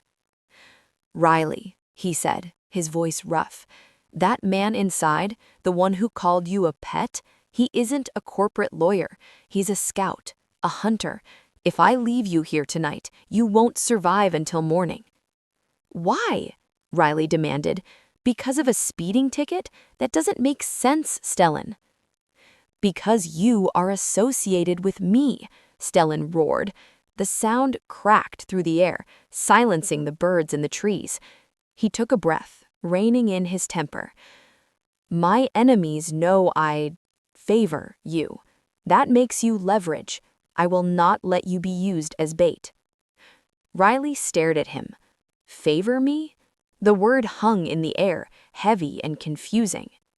Sheriff Miller appeared at the door of the station, clutching a phone. Riley, go! Riley, you're firing me? I'm placing you on administrative leave, with pay, full pay. Just go with Mr. Vross. This is way above our pay grade. I'm calling the Stadies, but until they get here, you're safer with him. Riley looked from her boss to the billionaire. She was being outvoted. Fine, she snapped, but I'm bringing my gun. Bring a kank for all I care, Stellan muttered, guiding her into the car. Just get inside the damn metal box where I can protect you. Chapter 27. Crossing the Threshold. The drive to Valoria was silent. The Rolls-Royce La Rose Noire droptail ate up the miles, the suspension so advanced that Riley couldn't feel the road beneath them. She watched out the window as the landscape changed. The dying forests and rusted silos of Oakhaven faded, replaced by the encroaching sprawl of the suburbs. Then the suburbs gave way to the gleaming skyline of Valoria. It was a city of glass and steel, piercing the clouds. It looked like the future, cold, efficient, and expensive. I haven't been to the city in 3 years, Riley whispered. I can't afford the parking. You don't need to worry about parking, Stellan said. He seemed to relax slightly as they crossed the city limits, his shoulders throbbing an inch. He was back in his territory. They bypassed the traffic, taking a private express lane that seemed reserved solely for people who owned the road. They headed toward the tallest spire in the center of the district, Vross Tower. It was a monolith of black glass, twisting spirally toward the sky. It looked less like an office building and more like a fortress. You live there? Riley asked, craning her neck. Top 3 floors, Stellan said. Must be nice looking down on the peasants. Stellan glanced at her. It's lonely, he said simply, and it's defensible. He drove the car into an underground garage that looked cleaner than a hospital. There were other cars there, sleek, fast, expensive machines, but the Rolls-Royce was the king. As soon as they parked, 3 men in dark suits materialized from the shadows. They moved with the same fluid, predatory grace as Stellan. Riley's hand drifted to her holster. Who are they? Security, Stellan said. One of the men approached. He was handsome, with sandy blonde hair and eyes that scanned Riley with unnerving precision. Alpha, the man nodded to Stellan. Then he looked at Riley and sniffed the air subtly. His eyes widened. Stellan let out a low, warning growl. It was soft, but the blonde man immediately lowered his neck, baring his neck slightly in submission. Welcome, the man said to Riley, his voice deferential. I'm Kale, head of security. Riley, she said, eyeing him suspiciously. Deputy Thorne. We know. We've heard a lot about you. Chapter 28. The Wolf's Den. The elevator ride to the penthouse took a full minute. Riley's ears popped twice. "So," Riley said to break the silence, "you have a private army." "They are employees," Stellan said. "Vross Industries handles sensitive government contracts. Security is paramount." "And Kale, why did he look at me like I was a prime rib steak?" Stellan's jaw tightened. He was assessing threats. It's his job. He was smelling the mate bond, Stellan thought, and if he looks at you like that again, I'll throw him off the roof. The elevator doors slid open. Riley stepped out into a space that was breathtakingly cold. The penthouse was massive. The walls were floor-to-ceiling glass, offering a panoramic view of the city lights. The floors were polished, dark stone. The furniture was modern, sharp-edged, and white. There were no photos, no knickknacks, no clutter. It didn't look like a home. It looked like a showroom for billionaire depression. "It's spacious," Riley commented, her voice echoing. "I like the open plan," Stellan said, locking the elevator via a biometric panel. "It minimizes ambush points. You really live your life expecting to be attacked, don't you?" "I am a powerful man, Riley. People want what I have." He walked over to a wet bar and poured a glass of amber liquid. He didn't offer her any. Instead, he poured a glass of water and handed it to her. "Hydrate," he ordered. "You've had a shock." Riley took the water. She walked to the window and looked down. The cars below were ants. She felt dizzy, and not just from the height. She was miles from home, in the lair of a man she had arrested yesterday, wearing dirty uniform pants torn by a monster.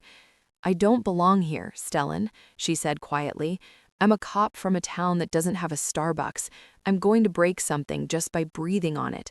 Stellan came up behind her. He didn't touch her, but his heat radiated against her back. "You belong where I am." The words slipped out before he could check them. Riley turned. "Why? Because you feel guilty?" "No," Stellan said, his blue eyes burning. "Because you are the only real thing in this entire city." "Okay," Riley said, stepping away from the intensity of his gaze. "If I'm staying here, temporarily, until the Stadies cleared the threat, we need ground rules." Stellan took a sip of his drink, amused. "Rules? You are in my house, deputy.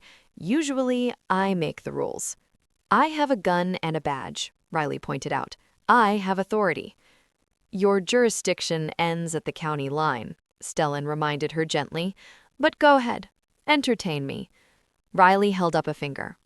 "Rule 1. I am not a prisoner. I can leave if I want." "Denied," Stellan said instantly. "You cannot leave the tower without a security detail. It's not safe." Riley scowled. "Fine.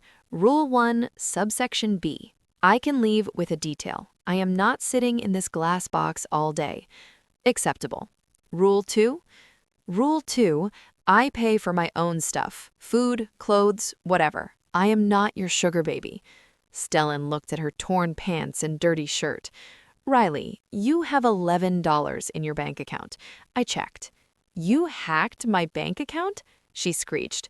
"I did a background check, standard procedure for anyone entering the tower."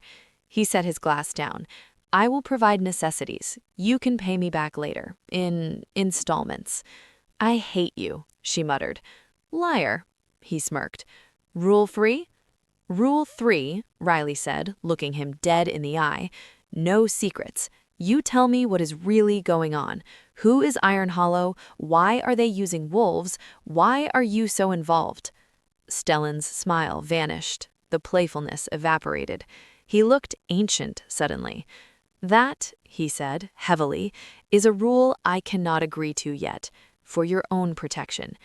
"That's a cop-out, Vross." "It's the truth. Knowledge is dangerous. If you know too much, you become a target for reasons other than just being near me." He stepped closer. "Trust me, please." Riley searched his face. She saw the desperation there. He was terrified for her. "Fine, but I'm watching you. If I see one more giant dog, I'm calling the National Guard." Chapter 30. A Wolf in Sheep's Clothing. "You need a shower," Stellan said bluntly. "You smell like the mill." sawdust and fear. I smell like hard work, Riley corrected, sniffing her shirt. But yes, I need a shower. And I need clothes. I didn't pack a bag. I'll have something sent up tomorrow, Stellan said. For tonight, you'll have to make do with mine. He led her down a hallway to a guest suite. It was larger than her entire apartment. The bathroom was all marble and gold fixtures, with a shower big enough to park a car in. Towels are there, soap is there. Don't slip, Stellan said. He handed her a folded garment. T-shirt, it's clean. Thanks, Riley mumbled, taking the soft black fabric. She shut the door and locked it. She stripped off the ruined uniform, the dried blood on her legs sticking to the fabric. The hot water was a blessing. She stood under the spray for 20 minutes, washing away the dirt, the sweat, and the lingering scent of the beast. When she finally stepped out and dried off, she put on Stellan's shirt. It swallowed her. It came down to her mid-thighs, the sleeves hanging past her hands. But the smell, she buried her nose in the collar. Cedar, rain, musk. It was the same scent that filled the car, but concentrated. It made her heart race. It made her feel safe. She opened the bathroom door, steam billowing out behind her. Stellan was waiting in the bedroom. He had changed into gray sweatpants and a tight black t-shirt. He was staring out the window, but he turned the moment she opened the door. He froze. Riley stood there, barefoot, wet hair dripping onto his black shirt, her legs bare. Stellan's nostrils flared. The scent of his soap on her skin, mixed with her natural vanilla scent, hit him like a physical blow. She was wearing his clothes. She was in his territory. She smelled like him. His pupils dilated until his eyes were almost black. The wolf inside him howled, scratching at the cage of his ribs. Claim her, bite her, make her ours. Is it okay? Riley asked, pulling at the hem of the shirt self-consciously. I look like a toddler playing dress-up. Stellan cleared his throat. It sounded like a growl. He forced himself to look at her face, not her legs. It fits, he said, his voice strained. You look comfortable. It's soft, she admitted. Silk? Cotton blend. He took a step back, putting distance between them. If he touched her now, he wouldn't be able to stop. I ordered food, pizza. It's in the living room. Pizza? Riley perked up. Actual pizza? Not frozen? The best in the city, Stellan said, gesturing to the door. Go, before it gets cold. Riley grinned and padded past him. Stellan closed his eyes as she passed, inhaling her wake. He gripped the doorframe until the wood splintered under his fingers. It was going to be a very long night. Chapter 31. The Pineapple Debate. The pizza box sat on the coffee table like a sacred artifact. It was from Giovanni's, a place Riley had only heard about in myths, where a single slice cost more than her utility bill. She sat cross-legged on the white leather sofa, still wearing Stellan's oversized t-shirt, a slice of pepperoni held reverently in her hand. Stellan sat on the other end of the sofa, nursing a tumbler of whiskey. He watched her eat with an intensity that suggested he was deriving nutrition just from seeing her chew. This, Riley moaned around a mouthful of cheese, is life-changing. I can taste the economy improving. I'm glad it meets your standards, Stellan said, the corner of his mouth twitching. So, Riley swallowed, pointing a crust at him, Mr. Billionaire, you live in a glass castle, you have a private army, and you eat gourmet pizza. What's the catch? Are you a vampire? Do you sparkle? Stellan choked on his whiskey. He coughed, setting the glass down. Vampires are ridiculous fiction, and no, I do not sparkle. That's exactly what a vampire would say. She eyed him. You have the brooding look down and the pale eyes, and you haven't eaten a single slice. I ate earlier, Stellan lied. In truth, his metabolism required raw meat or massive caloric intake, and human pizza was like eating cardboard to his wolf. And the catch, Riley, is that I work 20 hours a day managing an empire that everyone wants to tear down. Family business? In a way, Stellan said, his gaze drifting to the city lights. I inherited the responsibility. My father passed it to me. It's a heavy crown. Riley softened. She saw the weariness in his posture. I get it. My dad left me a pile of debt and a 1998 Ford. Different crowns, same headache. Stellan looked at her. He should have left you the world. The sincerity in his voice made Riley flush. She looked down at her pizza. Well, he didn't have the world. He just had a drinking problem and a good heart. I miss the heart part. Stellan moved. It was subtle, just a shift on the cushions, but suddenly he was closer. You're flirting with the police again, Vross.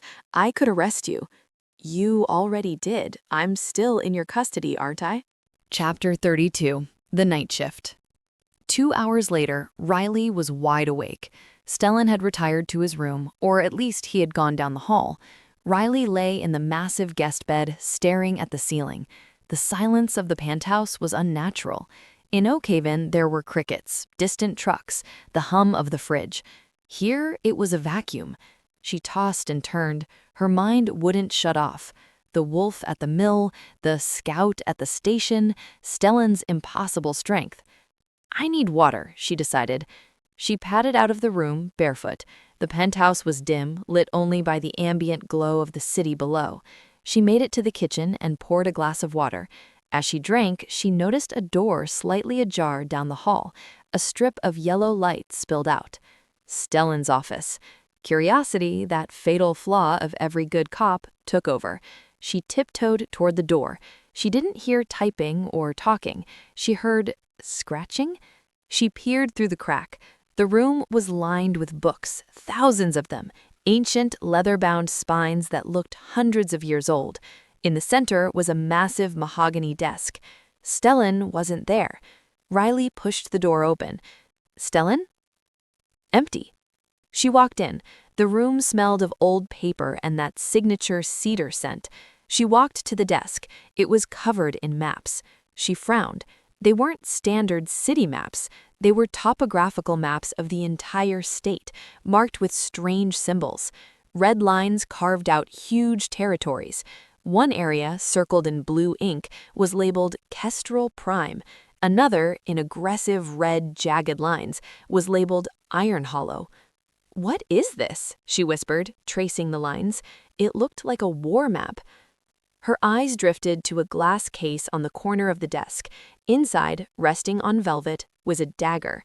It wasn't a letter opener. It was a weapon of war, the blade gleaming with a dull white sheen. Silver, she realized. Pure silver. Why would a tech billionaire keep a silver dagger on his desk? It's 14th century craftsmanship. Riley jumped about a foot in the air, spinning around. Stellan was leaning against the doorframe. He had changed into a fresh shirt, but he looked alert, as if he hadn't slept a wink. He didn't look angry. He looked observant. I was looking for the bathroom. Riley lied terribly. The bathroom is in your suite, Stellan pointed out, walking into the room. This is my study. I got lost. It's a big house. Riley backed up against the desk, trying to block his view of the maps. Nice knife.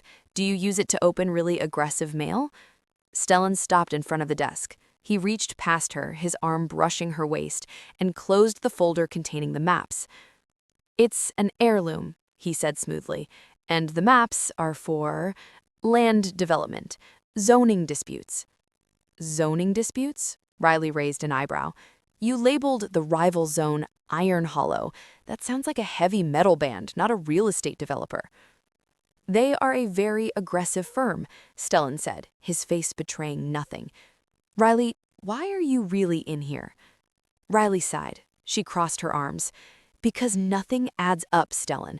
You fight like a gladiator, you heal like Wolverine, you have maps that look like risk boards, and you're terrified of a dog attack. She took a step toward him. Who are you, really? Stellan looked down at her. The urge to tell her was overwhelming. I am your mate. I am the Wolf King. But he couldn't. Not yet. It would break her reality. I am a man who protects what is his, Stellan said cryptically.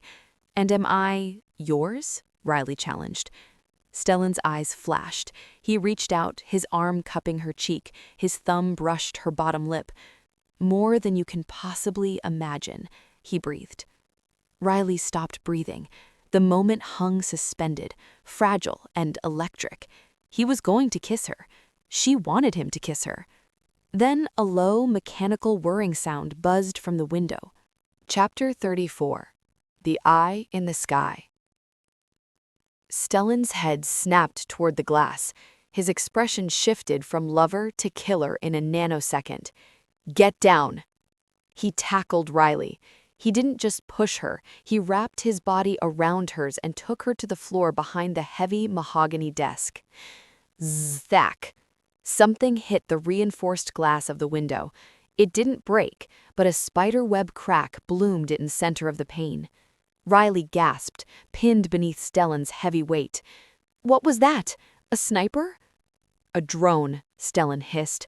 "Surveillance, heavily modified." He lifted his head slightly, peering over the edge of the desk. Outside the window, hovering 90 stories up in the gale-force winds, was a black drone the size of a hawk. It had a red camera eye that was scanning the room. "How is it up here?" Riley whispered. "The wind should knock it down." "It's military-grade, iron hollow tech." Stellan's face was a mask of fury. "They're looking for you. They're confirming you're here." The drone adjusted its angle. It revved its rotors, preparing to ram the glass again. "Stay here," Stellan commanded. "Stellan, no! It might have a bomb!" Stellan ignored her. He vaulted over the desk. He didn't run for cover. He ran at the window. He grabbed the heavy silver dagger from the display case. "Open the balcony," he shouted to the room's AI. "Override safety." "Warning, high wind advisory," a robotic voice chirped. "Override," Stellan roared. A panel in the glass slid open. The wind howled into the room, scattering papers and whipping Stellan's hair. The drone turned toward the opening. Stellan didn't wait. He threw the dagger. It was an impossible throw. The wind was gusting at 60 miles per hour. The target was moving. The silver blade flew straight and true. It struck the drone dead center in the rotor assembly. There was a spark, a screech of metal, and the drone plummeted out of the sky, falling 90 floors to the straight below. Stellan slammed his hand on the panel control. The glass slid shut, cutting off the wind. Silence returned to the room. Chapter 35. The Impossible Ear. Riley stood up slowly from behind the desk. Her legs were shaking. She looked at the window, then at Stellan. He was standing by the glass, breathing hard. He looked magnificent and terrifying. "You threw a knife?" Riley said, her voice trembling. "Through a hurricane and hit a moving target the size of a dinner plate." Stellan turned. He realized his mistake. He had shown too much skill. "I practice," he said lamely. "Target shooting. It's a hobby." "A hobby?" Riley walked toward him. "Stellan, that was impossible. That was superhero stuff." Stellan walked past her to the desk, trying to distract her. "I need to call Kale. They found us faster than I anticipated." He picked up his phone. He froze. He tilted his head to the side. Riley watched him. "What? What is it?" "Shh," Stellan hissed. He was listening, not to the room, but to the street below, 90 floors down. With his enhanced hearing, he could hear the drone crash on the pavement. He could hear tires screeching. He could hear a man's voice speaking into a radio in a car parked 3 blocks away. "Target confirmed. The female is in the penthouse. Prepare the breach team." Stellan's blood ran cold. "Riley," he said, turning to her, "put your shoes on." "Why? Stellan, you're scaring me. How did you hear something?" "I have sensitive ears," Stellan snapped, grabbing her arm. "We have to move, now." The drone wasn't just looking, it was marking the target for a breach team. "A breach team? Here? In the fortress?" "They know the layout," Stellan said, dragging her toward the door. "We're going to the safe room. No, we're going to the garage. We need to leave the city." "Leave the city? We just got here." Riley pulled back. Stellan, stop! I am not going anywhere until you tell me the truth. How did you know they were coming? How did you make that throw? Why are you so strong? Stellan stopped. He looked at the elevator indicator. It was rising. Ground, floor 10, floor 20. They were coming up. He turned to Riley. He grabbed her shoulders. Because I am not human, Riley, and neither are the things hunting you. Now, do you want to debate biology or do you want to live? Riley's mouth fell open. Not human?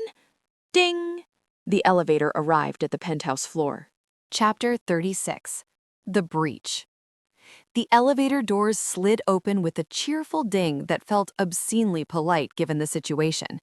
Inside the car were 4 men clad in tactical black gear. They wore gas masks and held assault rifles. They weren't police. They weren't corporate security. They were a hit squad. For a heartbeat, time seemed to suspend. The men looked at Stellan. Stellan looked at the men. Riley looked at Stellan, her brain still buffering on the phrase, I am not human. Get back, Stellan roared, shoving Riley behind the heavy marble kitchen island. The lead gunman raised his rifle. Target acquired. Open fire. He didn't finish the sentence. Stellan moved. He didn't run. He blurred. He covered the 30 feet between the kitchen and the elevator in a streak of motion that the human eye couldn't track. He hit the lead gunman like a cannonball. The impact was sickening. The gunman flew backward, knocking down the 2 men behind him like bowling pins. Stellan grabbed the barrel of the rifle with his bare hand and yanked.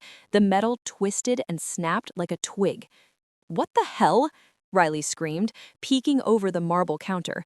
She watched as Stellan grabbed a man by his tactical vest and threw him, physically threw him across the room. The man crashed through the glass coffee table, shattering it into a million diamonds. Bullets began to fly. The remaining gunmen opened fire. Pop, pop, pop. The sound was deafening in the enclosed space. Riley instinctively covered her head, her police training kicking in. Stellan, cover! Stellan didn't take cover. He stood in the open, growling, a deep, vibrating sound that rattled the wine glasses in the cabinet. He spun, using a velvet armchair as a shield to deflect a hail of bullets, then launched the chair at the shooters. Riley, Stellan shouted over the chaos. The service stairs, go! I'm not leaving you, Riley yelled back. She scanned the kitchen for a weapon. Her gun was in her purse in the guest room. She grabbed the next best thing, a heavy cast iron skillet from the drying rack. She scrambled up and ran toward the fray. One of the gunmen had recovered and was aiming a sidearm at Stellan's exposed back. Hey, Darth Vader! Riley screamed. The gunman turned. Clang! Riley swung the skillet with all the force of a woman facing eviction and a supernatural existential crisis.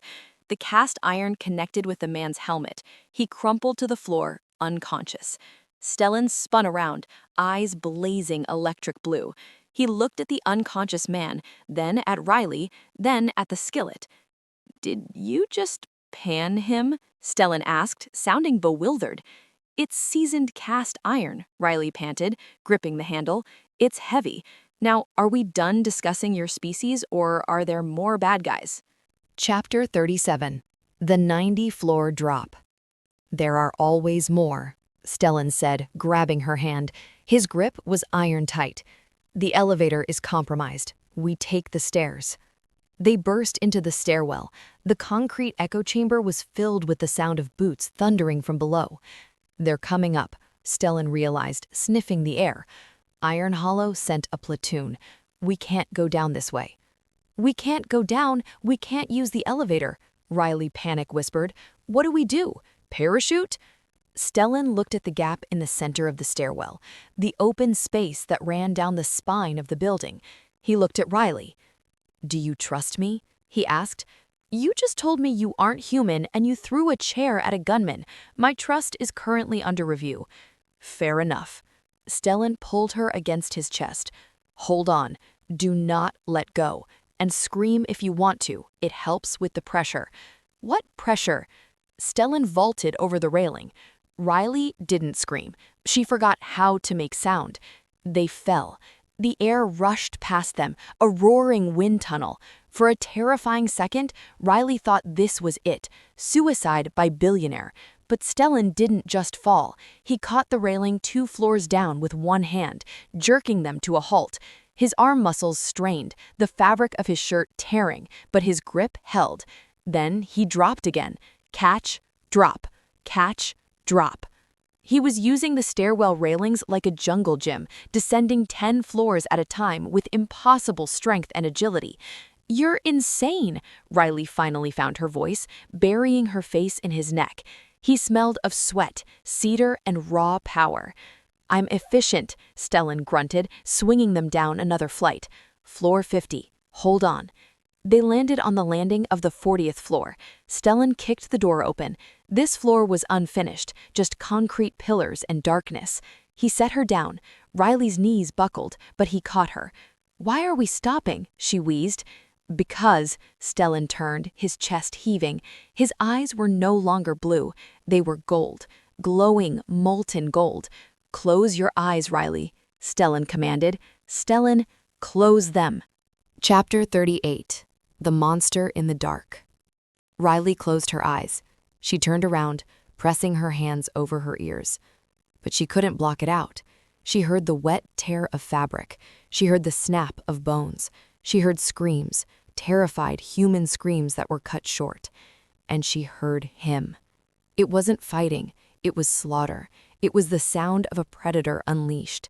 There were snarls, heavy thuds of bodies hitting concrete, and the screech of metal being ripped apart. "Wolf," she whispered to herself, the pieces finally clicking into place. The dog at the mill, the super strength, the smell, the way he referred to his territory. "I arrested a werewolf. I tried to give a speeding ticket to a werewolf." The silence returned as quickly as the violence had started. "Riley." The voice was Stellan's, but it was deeper, rougher, like gravel grinding in a mixer. She turned around slowly. The stairwell door was gone, ripped off its hinges. The men were incapacitated. She didn't look too closely. Stellan stood in the center of the room. He was still in human form, mostly, but he looked larger. His shirt was in shreds, his hands were covered in blood that wasn't his, and his eyes were fading from gold back to blue. He was breathing hard, fighting for control, fighting to shove the wolf back into its cage. "Are you hurt?" he asked.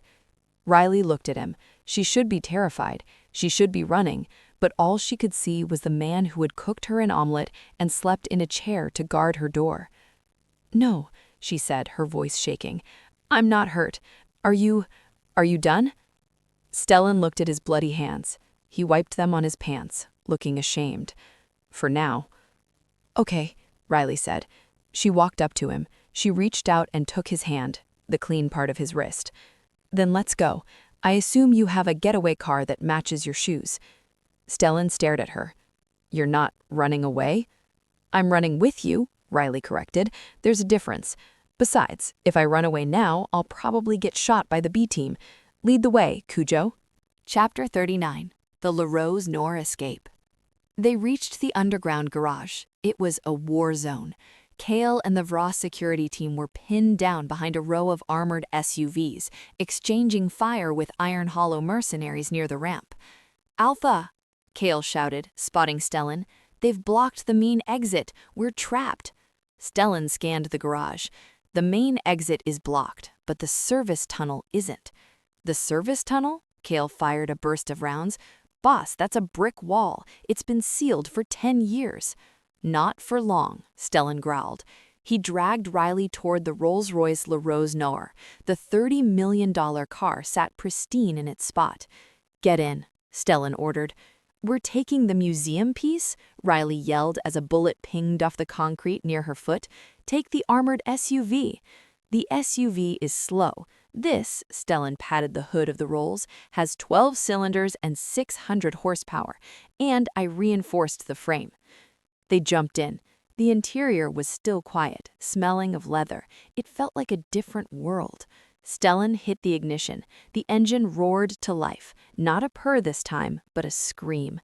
"Buckle up," he said. He threw the car into gear. He didn't aim for the ramp, he aimed for the back wall of the garage, a solid cinder block wall marked "No Exit." "Stellan!" Riley shrieked, pressing herself into the seat. "That's a wall!" "Physics is a suggestion," Stellan said grimly. He floored it. The car launched forward, 0 to 60 in 3 seconds. The wall loomed. Riley squeezed her eyes shut. Crash! The reinforced nose of the Rolls-Royce hit the cinder blocks. Dust exploded. Bricks flew. The car shuddered violently, the airbags threatening to deploy, but the momentum carried them through. They burst out the other side into an old alleyway, covered in dust, but moving. "You scratched the paint," Riley whispered, opening one eye. "I'll buff it out," Stellan said, spinning the wheel. They tore down the alley, drifting onto the main street. Stellan wove through traffic at terrifying speeds, leaving the Vross Tower and the wailing sirens far behind.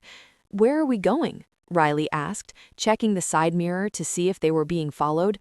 "My safe house. It's off the grid. No electronics, no signals. Just us." "And let me guess," Riley said, looking at his profile, "it's in the woods." "Deep in the woods." "Naturally." Riley slumped back. "I'm going into the woods with a werewolf. My mother warned me about this. She called it Little Red Riding Hood, but I don't think the wolf in that story drove a Rolls-Royce." Chapter 40. The Talk. 3 hours later, they were in the mountains. The city was a distant glow on the horizon. The road had turned to dirt, winding up through dense, snow-dusted pines. The safe house was a misnomer. It was a sprawling log cabin that looked like it belonged on the cover of Architectural Digest. Smoke curled from the chimney. Stellan parked the battered Rolls-Royce in a hidden garage. He killed the engine. The silence of the forest rushed in, heavy and absolute. They didn't move for a long time. "So," Riley said, staring at the dashboard, "werewolf." Stellan gripped the steering wheel. "Yes." "Like full moon? Silver bullets? Allergy to chocolate?" "Full moon makes us stronger, but we can shift any time," Stellan answered, his voice devoid of emotion. "Silver burns. It stops our healing. Chocolate is fine, though I prefer steak." "And the pack? Iron Hollow?" "Rival pack. They want my territory. They want Valoria. To get it, they have to kill the alpha. Me." He turned to look at her. In the dim light of the garage, he looked exhausted. "I didn't tell you because I wanted to protect you from this world. I failed." Riley unbuckled her seatbelt. She turned in her seat to face him. "You saved my life. Twice. You caught me when I fell down a stairwell. You took a bullet. Wait, did you take a bullet?" She reached out and touched his shoulder, where the shirt was torn. There was a bloody hole, but the skin underneath was already knitting together, pink and new. "It's healing," Stellan said. "That's handy," Riley murmured. She looked into his eyes. "Stellan, I'm freaked out, I'm confused, and I'm pretty sure I'm technically harboring a fugitive species. But, Stellan held his breath. "But you're the most honest thing I've met in years, even when you were lying." Stellan let out a breath he seemed to have been holding since the traffic stop. He reached out and took her hand. He brought it to his lips, kissing her knuckles. "There is one more thing," he said softly. "One more thing you need to know about wolf biology." "Oh God," Riley nervous laughed. "Do you have fleas?" "No," Stellan said, his eyes locking onto hers with an intensity that made her toes curl. "We have mates, Riley. One soul that calls to ours, one person who belongs to us, and we to them." Riley's heart hammered against her ribs. And, Stellan whispered, brushing his lips against hers, "you are mine." Chapter 41. Free Will and Pheromones. The words, "You are mine," hung in the cold air of the garage, heavy and absolute. Riley stared at Stellan. He looked terrified. For a man who could punch through concrete and jump down elevator shafts, he looked utterly petrified of her reaction. "So," Riley said, her voice trembling slightly, "let me get this straight. I'm your soulmate because of wolf biology?" "It is rare," Stellan said, his voice low, Most wolves never find their true mate. They settle. But when we met, on the highway, my wolf knew. The scent, the pull. It's absolute. Riley unbuckled her seatbelt and opened the car door. She stepped out onto the concrete floor, hugging her arms around herself. It was freezing in the mountains, but she felt feverishly hot. "Does that mean I don't have a choice?" she asked, turning to face him. "Is this some kind of pheromone mind control? Because I value my autonomy, Stellan. I don't do destiny." Stellan stepped out. He didn't approach her. He stayed by the hood of the ruined Rolls-Royce, giving her space. "It is not mind control," he vowed. "The bond draws us together. It makes us compatible in every way, physically, emotionally, spiritually. But you are human, Riley. You have free will. You can reject the bond." "And if I do? Then I will walk away," Stellan said. The pain in his voice was raw, a bleeding wound. "I will protect you from a distance. I will ensure you are safe and wealthy and happy, but I will never touch you again. I will live the rest of my life in agony, but I will not force you." Riley looked at him. She saw the honesty in his gold-flecked blue eyes. She saw the restraint in his clenched fists. He wanted to claim her. She could feel it radiating off him like heat, but he was letting her decide. She thought about her life before him, the empty apartment, the loneliness, the pride that kept her warm at night but never held her. Then she thought about him, the way he looked at her like she was the only star in the sky, the way he fought for her, the way he cooked her eggs. "I'm not rejecting you," Riley whispered, "but I'm not just a biological imperative, Stellan. I need to know you want me, Riley Thorne, the broke deputy with a bad attitude, not just the mate." Stellan crossed the distance in 2 strides. He stopped inches from her, his hand hovering near her face. "I wanted you before I knew what you were," he swore. "I wanted the woman who lectured me on road safety while holding a granola bar. I wanted the warrior who stood up to a monster with a skillet.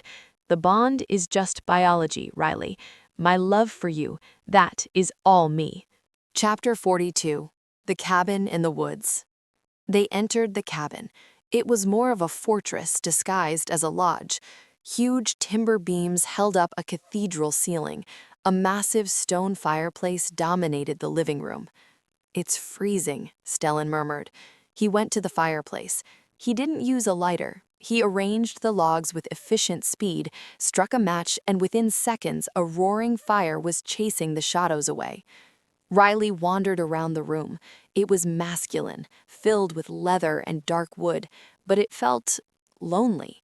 Like the penthouse, it was a place for a man who expected to be alone. "There's no food," Stellan apologized, standing up and dusting off his hands. "We left in a hurry, but there is whiskey, and there's a generator for hot water." "Whiskey is fine," said Riley. She sank onto the plush rug in front of the fire, her legs giving out. The exhaustion of the escape was hitting her now. Stellan poured 2 glasses of amber liquid. He handed one to her and sat down, not on the rug, but on the sofa behind her. He was still keeping his distance.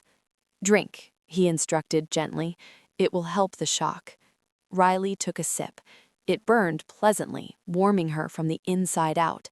She stared into the flames. "Stellan? Yes?" "I'm satisfied." He heard him inhale sharply. "I am trying to be a gentleman, Riley," he said, his voice strained. "The bond, it's screaming right now. Being this close to you, alone, after the violence, my wolf is very close to the surface. I don't want to scare you." Riley turned around. She looked up at him. He looked predatory in the firelight, his eyes dark, his shirt torn, blood dried on his arms. He looked dangerous, and she had never wanted anything more in her life. "I'm not scared of you," she said. I think I'm done being scared." She set the glass down. She crawled on her knees over to the sofa, positioning herself between his spread legs. She placed her hands on his thighs. The muscles beneath his trousers jumped at her touch. "Riley," he warned, a low growl rumbling in his chest. "Be sure." "I'm sure," she whispered. "I don't want a gentleman, Stellan. I want the alpha." Chapter 43. The Spark and the Flame. Something in Stellan snapped. He reached down and hauled her up onto his lap. Riley gasped as she straddled him, her legs wrapping around his waist. He was solid heat, hard and unyielding. His hands tangled in her hair, pulling her head back to expose her throat. He buried his face in the crook of her neck, inhaling deeply. "Mine," he growled against her skin. "You smell like home. You smell like my future."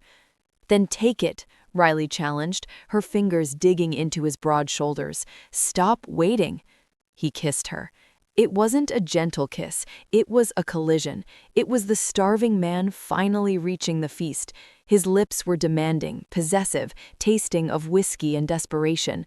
Riley met him measure for measure, opening to him, her tongue clashing with his. The kiss deepened, becoming intoxicating. Riley felt a strange sensation, a golden warmth spreading through her chest, linking her to him. She could feel his emotions, his overwhelming need, his fierce protectiveness, his adoration. This is the bond, she realized. It's not a chain, it's a lifeline. Stellan pulled back, breathless, his forehead resting against hers. His eyes were glowing gold again. "You have no idea," he rasped, "how long I have waited for you. Centuries, Riley. I have waited lifetimes." "I'm here now," she whispered, tracing the line of his jaw. "I'm not going anywhere."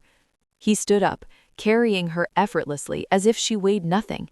He walked them toward the bedroom, never breaking eye contact. "I am going to worship you," he promised darkly.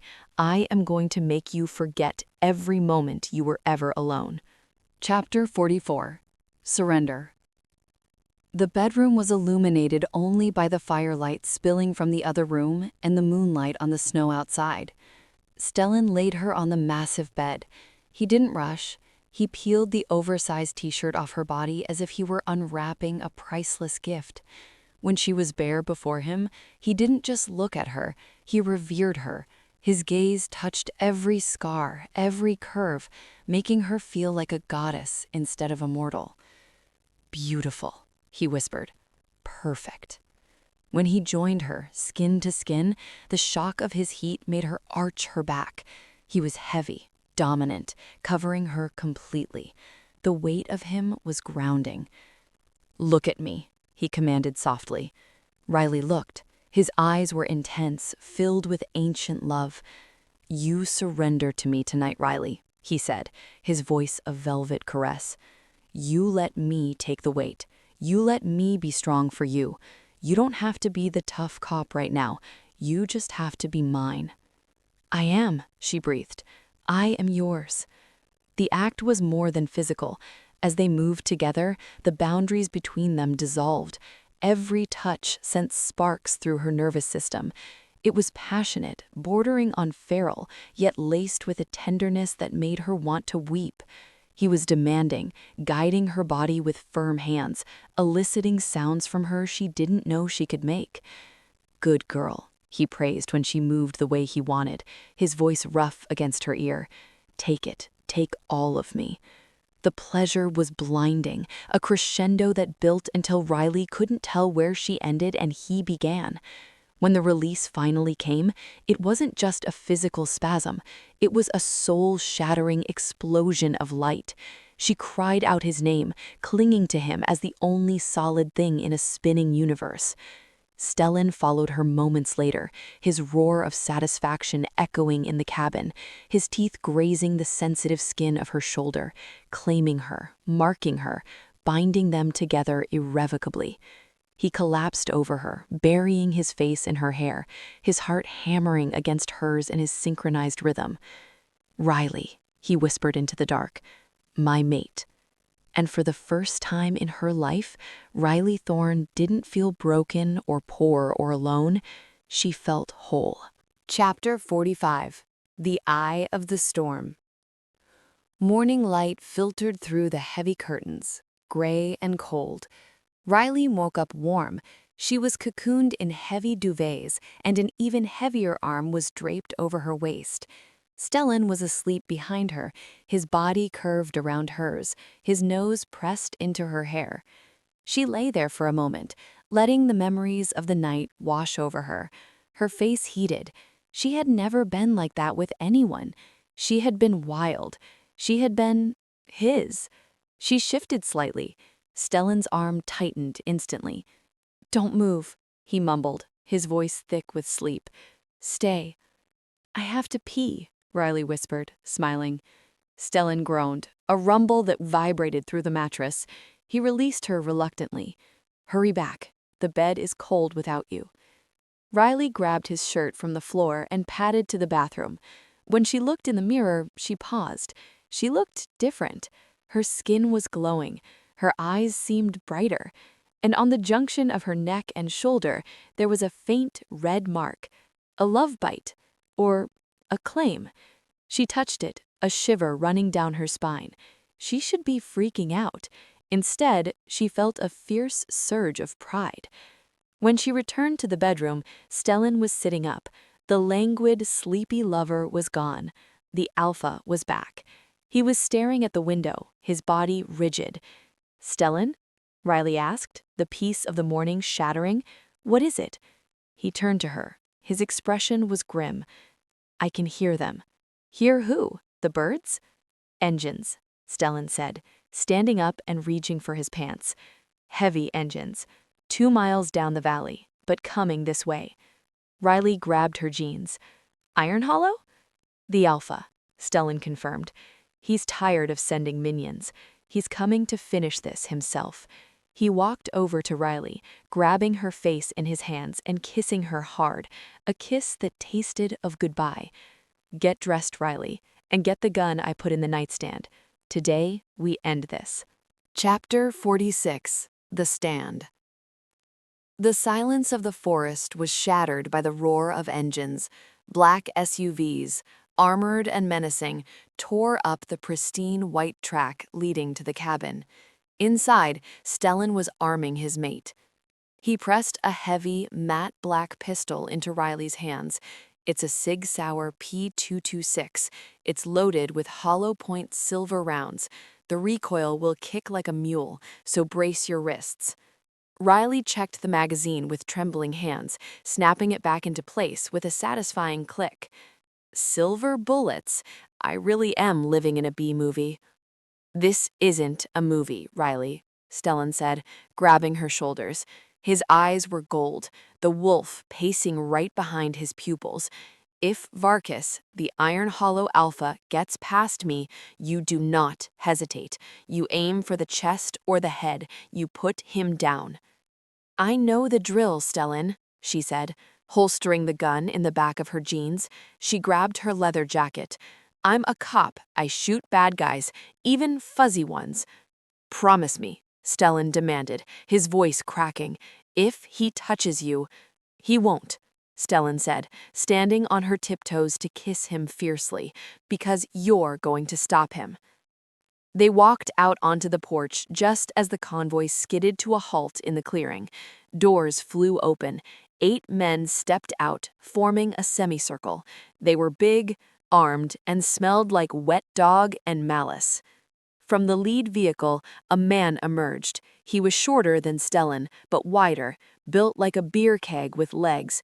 A jagged scar ran from his temple to his jaw, pulling his lip into a permanent sneer. Varkas, the Alpha of Iron Hollow. "Vross, you're hard to kill. I respect that. It's annoying, but I respect it." Stellan walked down the steps, placing himself physically between the gunmen and Riley. He stood tall, the wind whipping his dark hair. He didn't look like a billionaire now. He looked like a king defending his castle. "You're trespassing, Varkas," Stellan called out calmly. "This is neutral ground." "There is no neutral ground when you steal my territory," Varkas spat. His eyes flicked to Riley, standing on the porch. He sniffed the air and grinned. "And look at this. You brought a snack." Stellan's growl shook the snow off the porch railing. Take one step closer to her, and I will wear your pelt as a coat. Chapter 47. The Negotiation of Violence. Riley stepped forward, coming to stand beside Stellan. "Riley, get back," Stellan hissed without looking at her. "No," Riley said loudly. She rested her hand on the butt of the gun tucked in her belt. "Actually, Alpha Varkas, you are currently violating Oakhaven County Ordinance 45B regarding menacing behavior and illegal parking." Varkas blinked. The gunman looked confused. Is she citing me?" Varkas asked, looking at Stellan. "She's a dedicated public servant," Stellan said, a hint of pride bleeding into his rage. "She's a liability," Varkas sneered. "Give up the territory, Ross. Sign over the Valoria contracts. Abdicate, and I'll let you and the human walk away. Well, I'll let you walk away. The boys are hungry." The air pressure dropped. The threat hung heavy and suffocating. Stellan slowly took off his jacket. He unbuttoned his shirt, revealing the hard planes of his chest to the biting cold. "I offer a counter-proposal," Stellan said softly. "Duel, alpha to alpha. Winner takes the territory." Varkas laughed. "You think I'm stupid? You're an elder. You're stronger. But I have numbers." He signaled to his men. "Kill him. Keep the girl alive for dessert." "Coward," Stellan whispered. Then the world exploded into motion. "Riley, run!" Stellan roared. He didn't shift immediately. He charged the line of gunmen in human form. He moved like a blur of violence, dodging bullets with supernatural speed. He hit the first man with a punch that shattered his sternum, sending him flying into a tree. Riley didn't run. She dropped behind the heavy oak railing of the porch and drew her weapon. "Police!" she screamed, aiming at a gunman who was drawing a bead on Stellan. Bang! The silver bullet hit the man in the shoulder. He screamed, dropping his rifle as the silver burned his flesh like acid. "It works!" Riley yelled. "Silver works!" Varkas saw his men falling. He roared in frustration. He stripped off his coat and threw his head back. There was a sickening sound of cracking bones and tearing flesh. In seconds, the man was gone. In his place stood a massive, russet-colored wolf with eyes like burning coals. Varkas charged at Stellan. Chapter 48. Tooth and Claw. Stellan saw the massive wolf incoming. He didn't have time to finish the gunmen. He had to meet the alpha. He let the change take him. Riley watched in awe and horror as Stellan's body contorted. He grew, his skin splitting to reveal midnight black fur, his jaw elongated, filled with razor-sharp ivory. He dropped to all fours, shaking out his massive coat. He was magnificent. He was twice the size of Varkas, a creature of nightmare and shadow, the Wolf King of Kestrel Prime. The two beasts collided in midair with a sound like a thunderclap. They rolled in the snow, a tangled mass of fur and teeth. The ground shook with the force of their impact. Snarls ripped through the air, primal and terrifying. Riley kept firing. Bang! Bang! She kept the human gunman pinned down, protecting Stellan's flank. She was a sniper in the chaos, her hands steady despite her racing heart. "Come on, Stellan," she whispered, reloading. Stellan was winning the strength contest, but Varkas was fighting dirty. The russet wolf snapped at Stellan's legs, trying to hamstring him. Stellan countered, slamming his shoulder into Varkas's ribs, sending the smaller wolf skidding across the ice. Varkas yelped, scrambling up. He realized he couldn't win a fair fight. His yellow eyes locked onto the porch, onto Riley. He feinted left, drawing Stellan's guard, then bolted right, straight for the cabin. "No!" Stellan roared, a guttural, half-human sound. He scrambled to intercept, but the snow was slick. Varkas was fast. He cleared the stairs in one bound, landing on the porch mere feet from Riley. Riley leveled her gun. Click. Empty. Varkas snarled, drool dripping from his jaws. He prepared to lunge. Chapter 49. The silver lining. Time slowed down. Riley stared into the gullet of the monster. She didn't scream. She didn't faint. She thought about her rent, her terrible car, and the man who had cooked her breakfast. Not today, Satan. She threw the empty gun at the wolf's face. It bounced off his snout, confusing him for a split second. In that second, Riley reached into her jacket pocket. She didn't have another magazine, but she had something else. Stellan had gotten a new but a cheap knockoff of the silver dagger, since he lost the original he had used to kill the drone. She had collected the new one from the nightstand, just in case. As Varkas lunged, Riley didn't retreat. She stepped forward. She drove the silver blade downward with both hands, screaming with effort. The dagger plunged into the wolf's shoulder, burying itself to the hilt. Varkas howled, a sound of pure agony. The silver burned inside him. He thrashed, his massive paw backhanding Riley. She flew backward, hitting the log wall of the cabin with a sickening thud. She slid to the floor, dazed, darkness creeping into her vision. "Riley!" Stellan was there. The midnight wolf hit the porch like a meteor. Seeing his mate strike the wall shattered his last shred of restraint. He didn't fight Varkas. He executed him. Stellan's jaws clamped around the russet wolf's neck. There was a crunch, a twist, and silence. Varkas fell limp. Stellan dropped the body and shifted instantly. The transition was brutal and fast. Naked, bloody, and shivering in the cold, human Stellan crawled across the porch to Riley. "Riley," he choked out, gathering her into his arms. "Riley, open your eyes." Riley groaned. Her head was spinning. She blinked one eye open. "Did I get him?" she wheezed. Stellan laughed, a sound that was half sob. He kissed her forehead, rocking her back and forth. "You stabbed an alpha wolf with a 14th century dagger.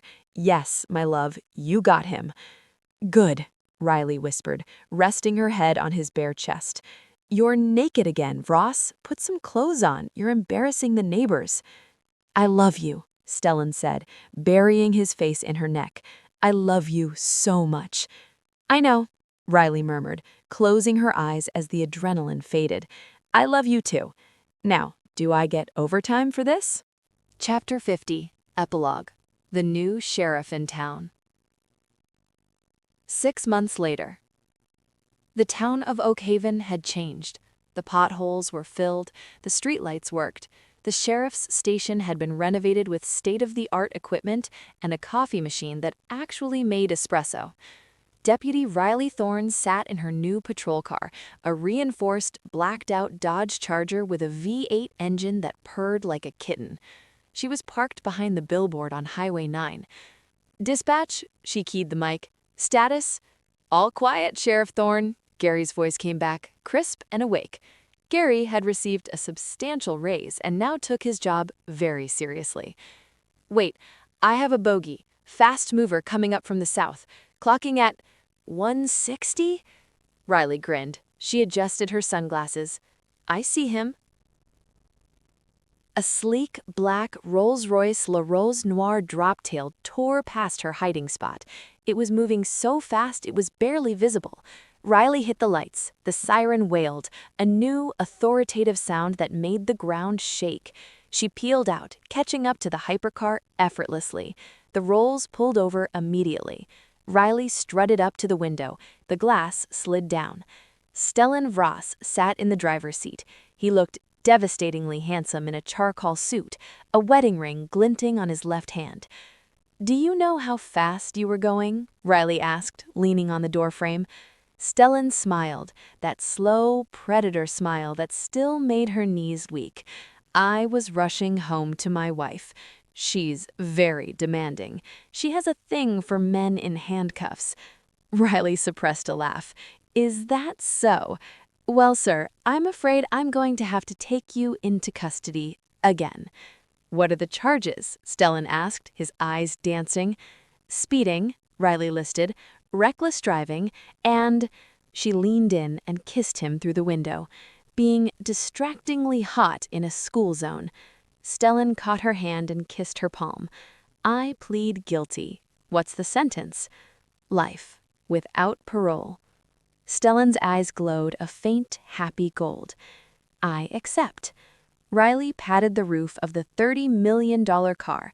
Good, now move over. I'm driving. Stellan laughed, the sound echoing down the revitalized highway of Oakhaven. He unlocked the door for his mate, his equal, his sheriff. And for the first time in history, the Alpha took the passenger seat and let the deputy take the wheel. The end.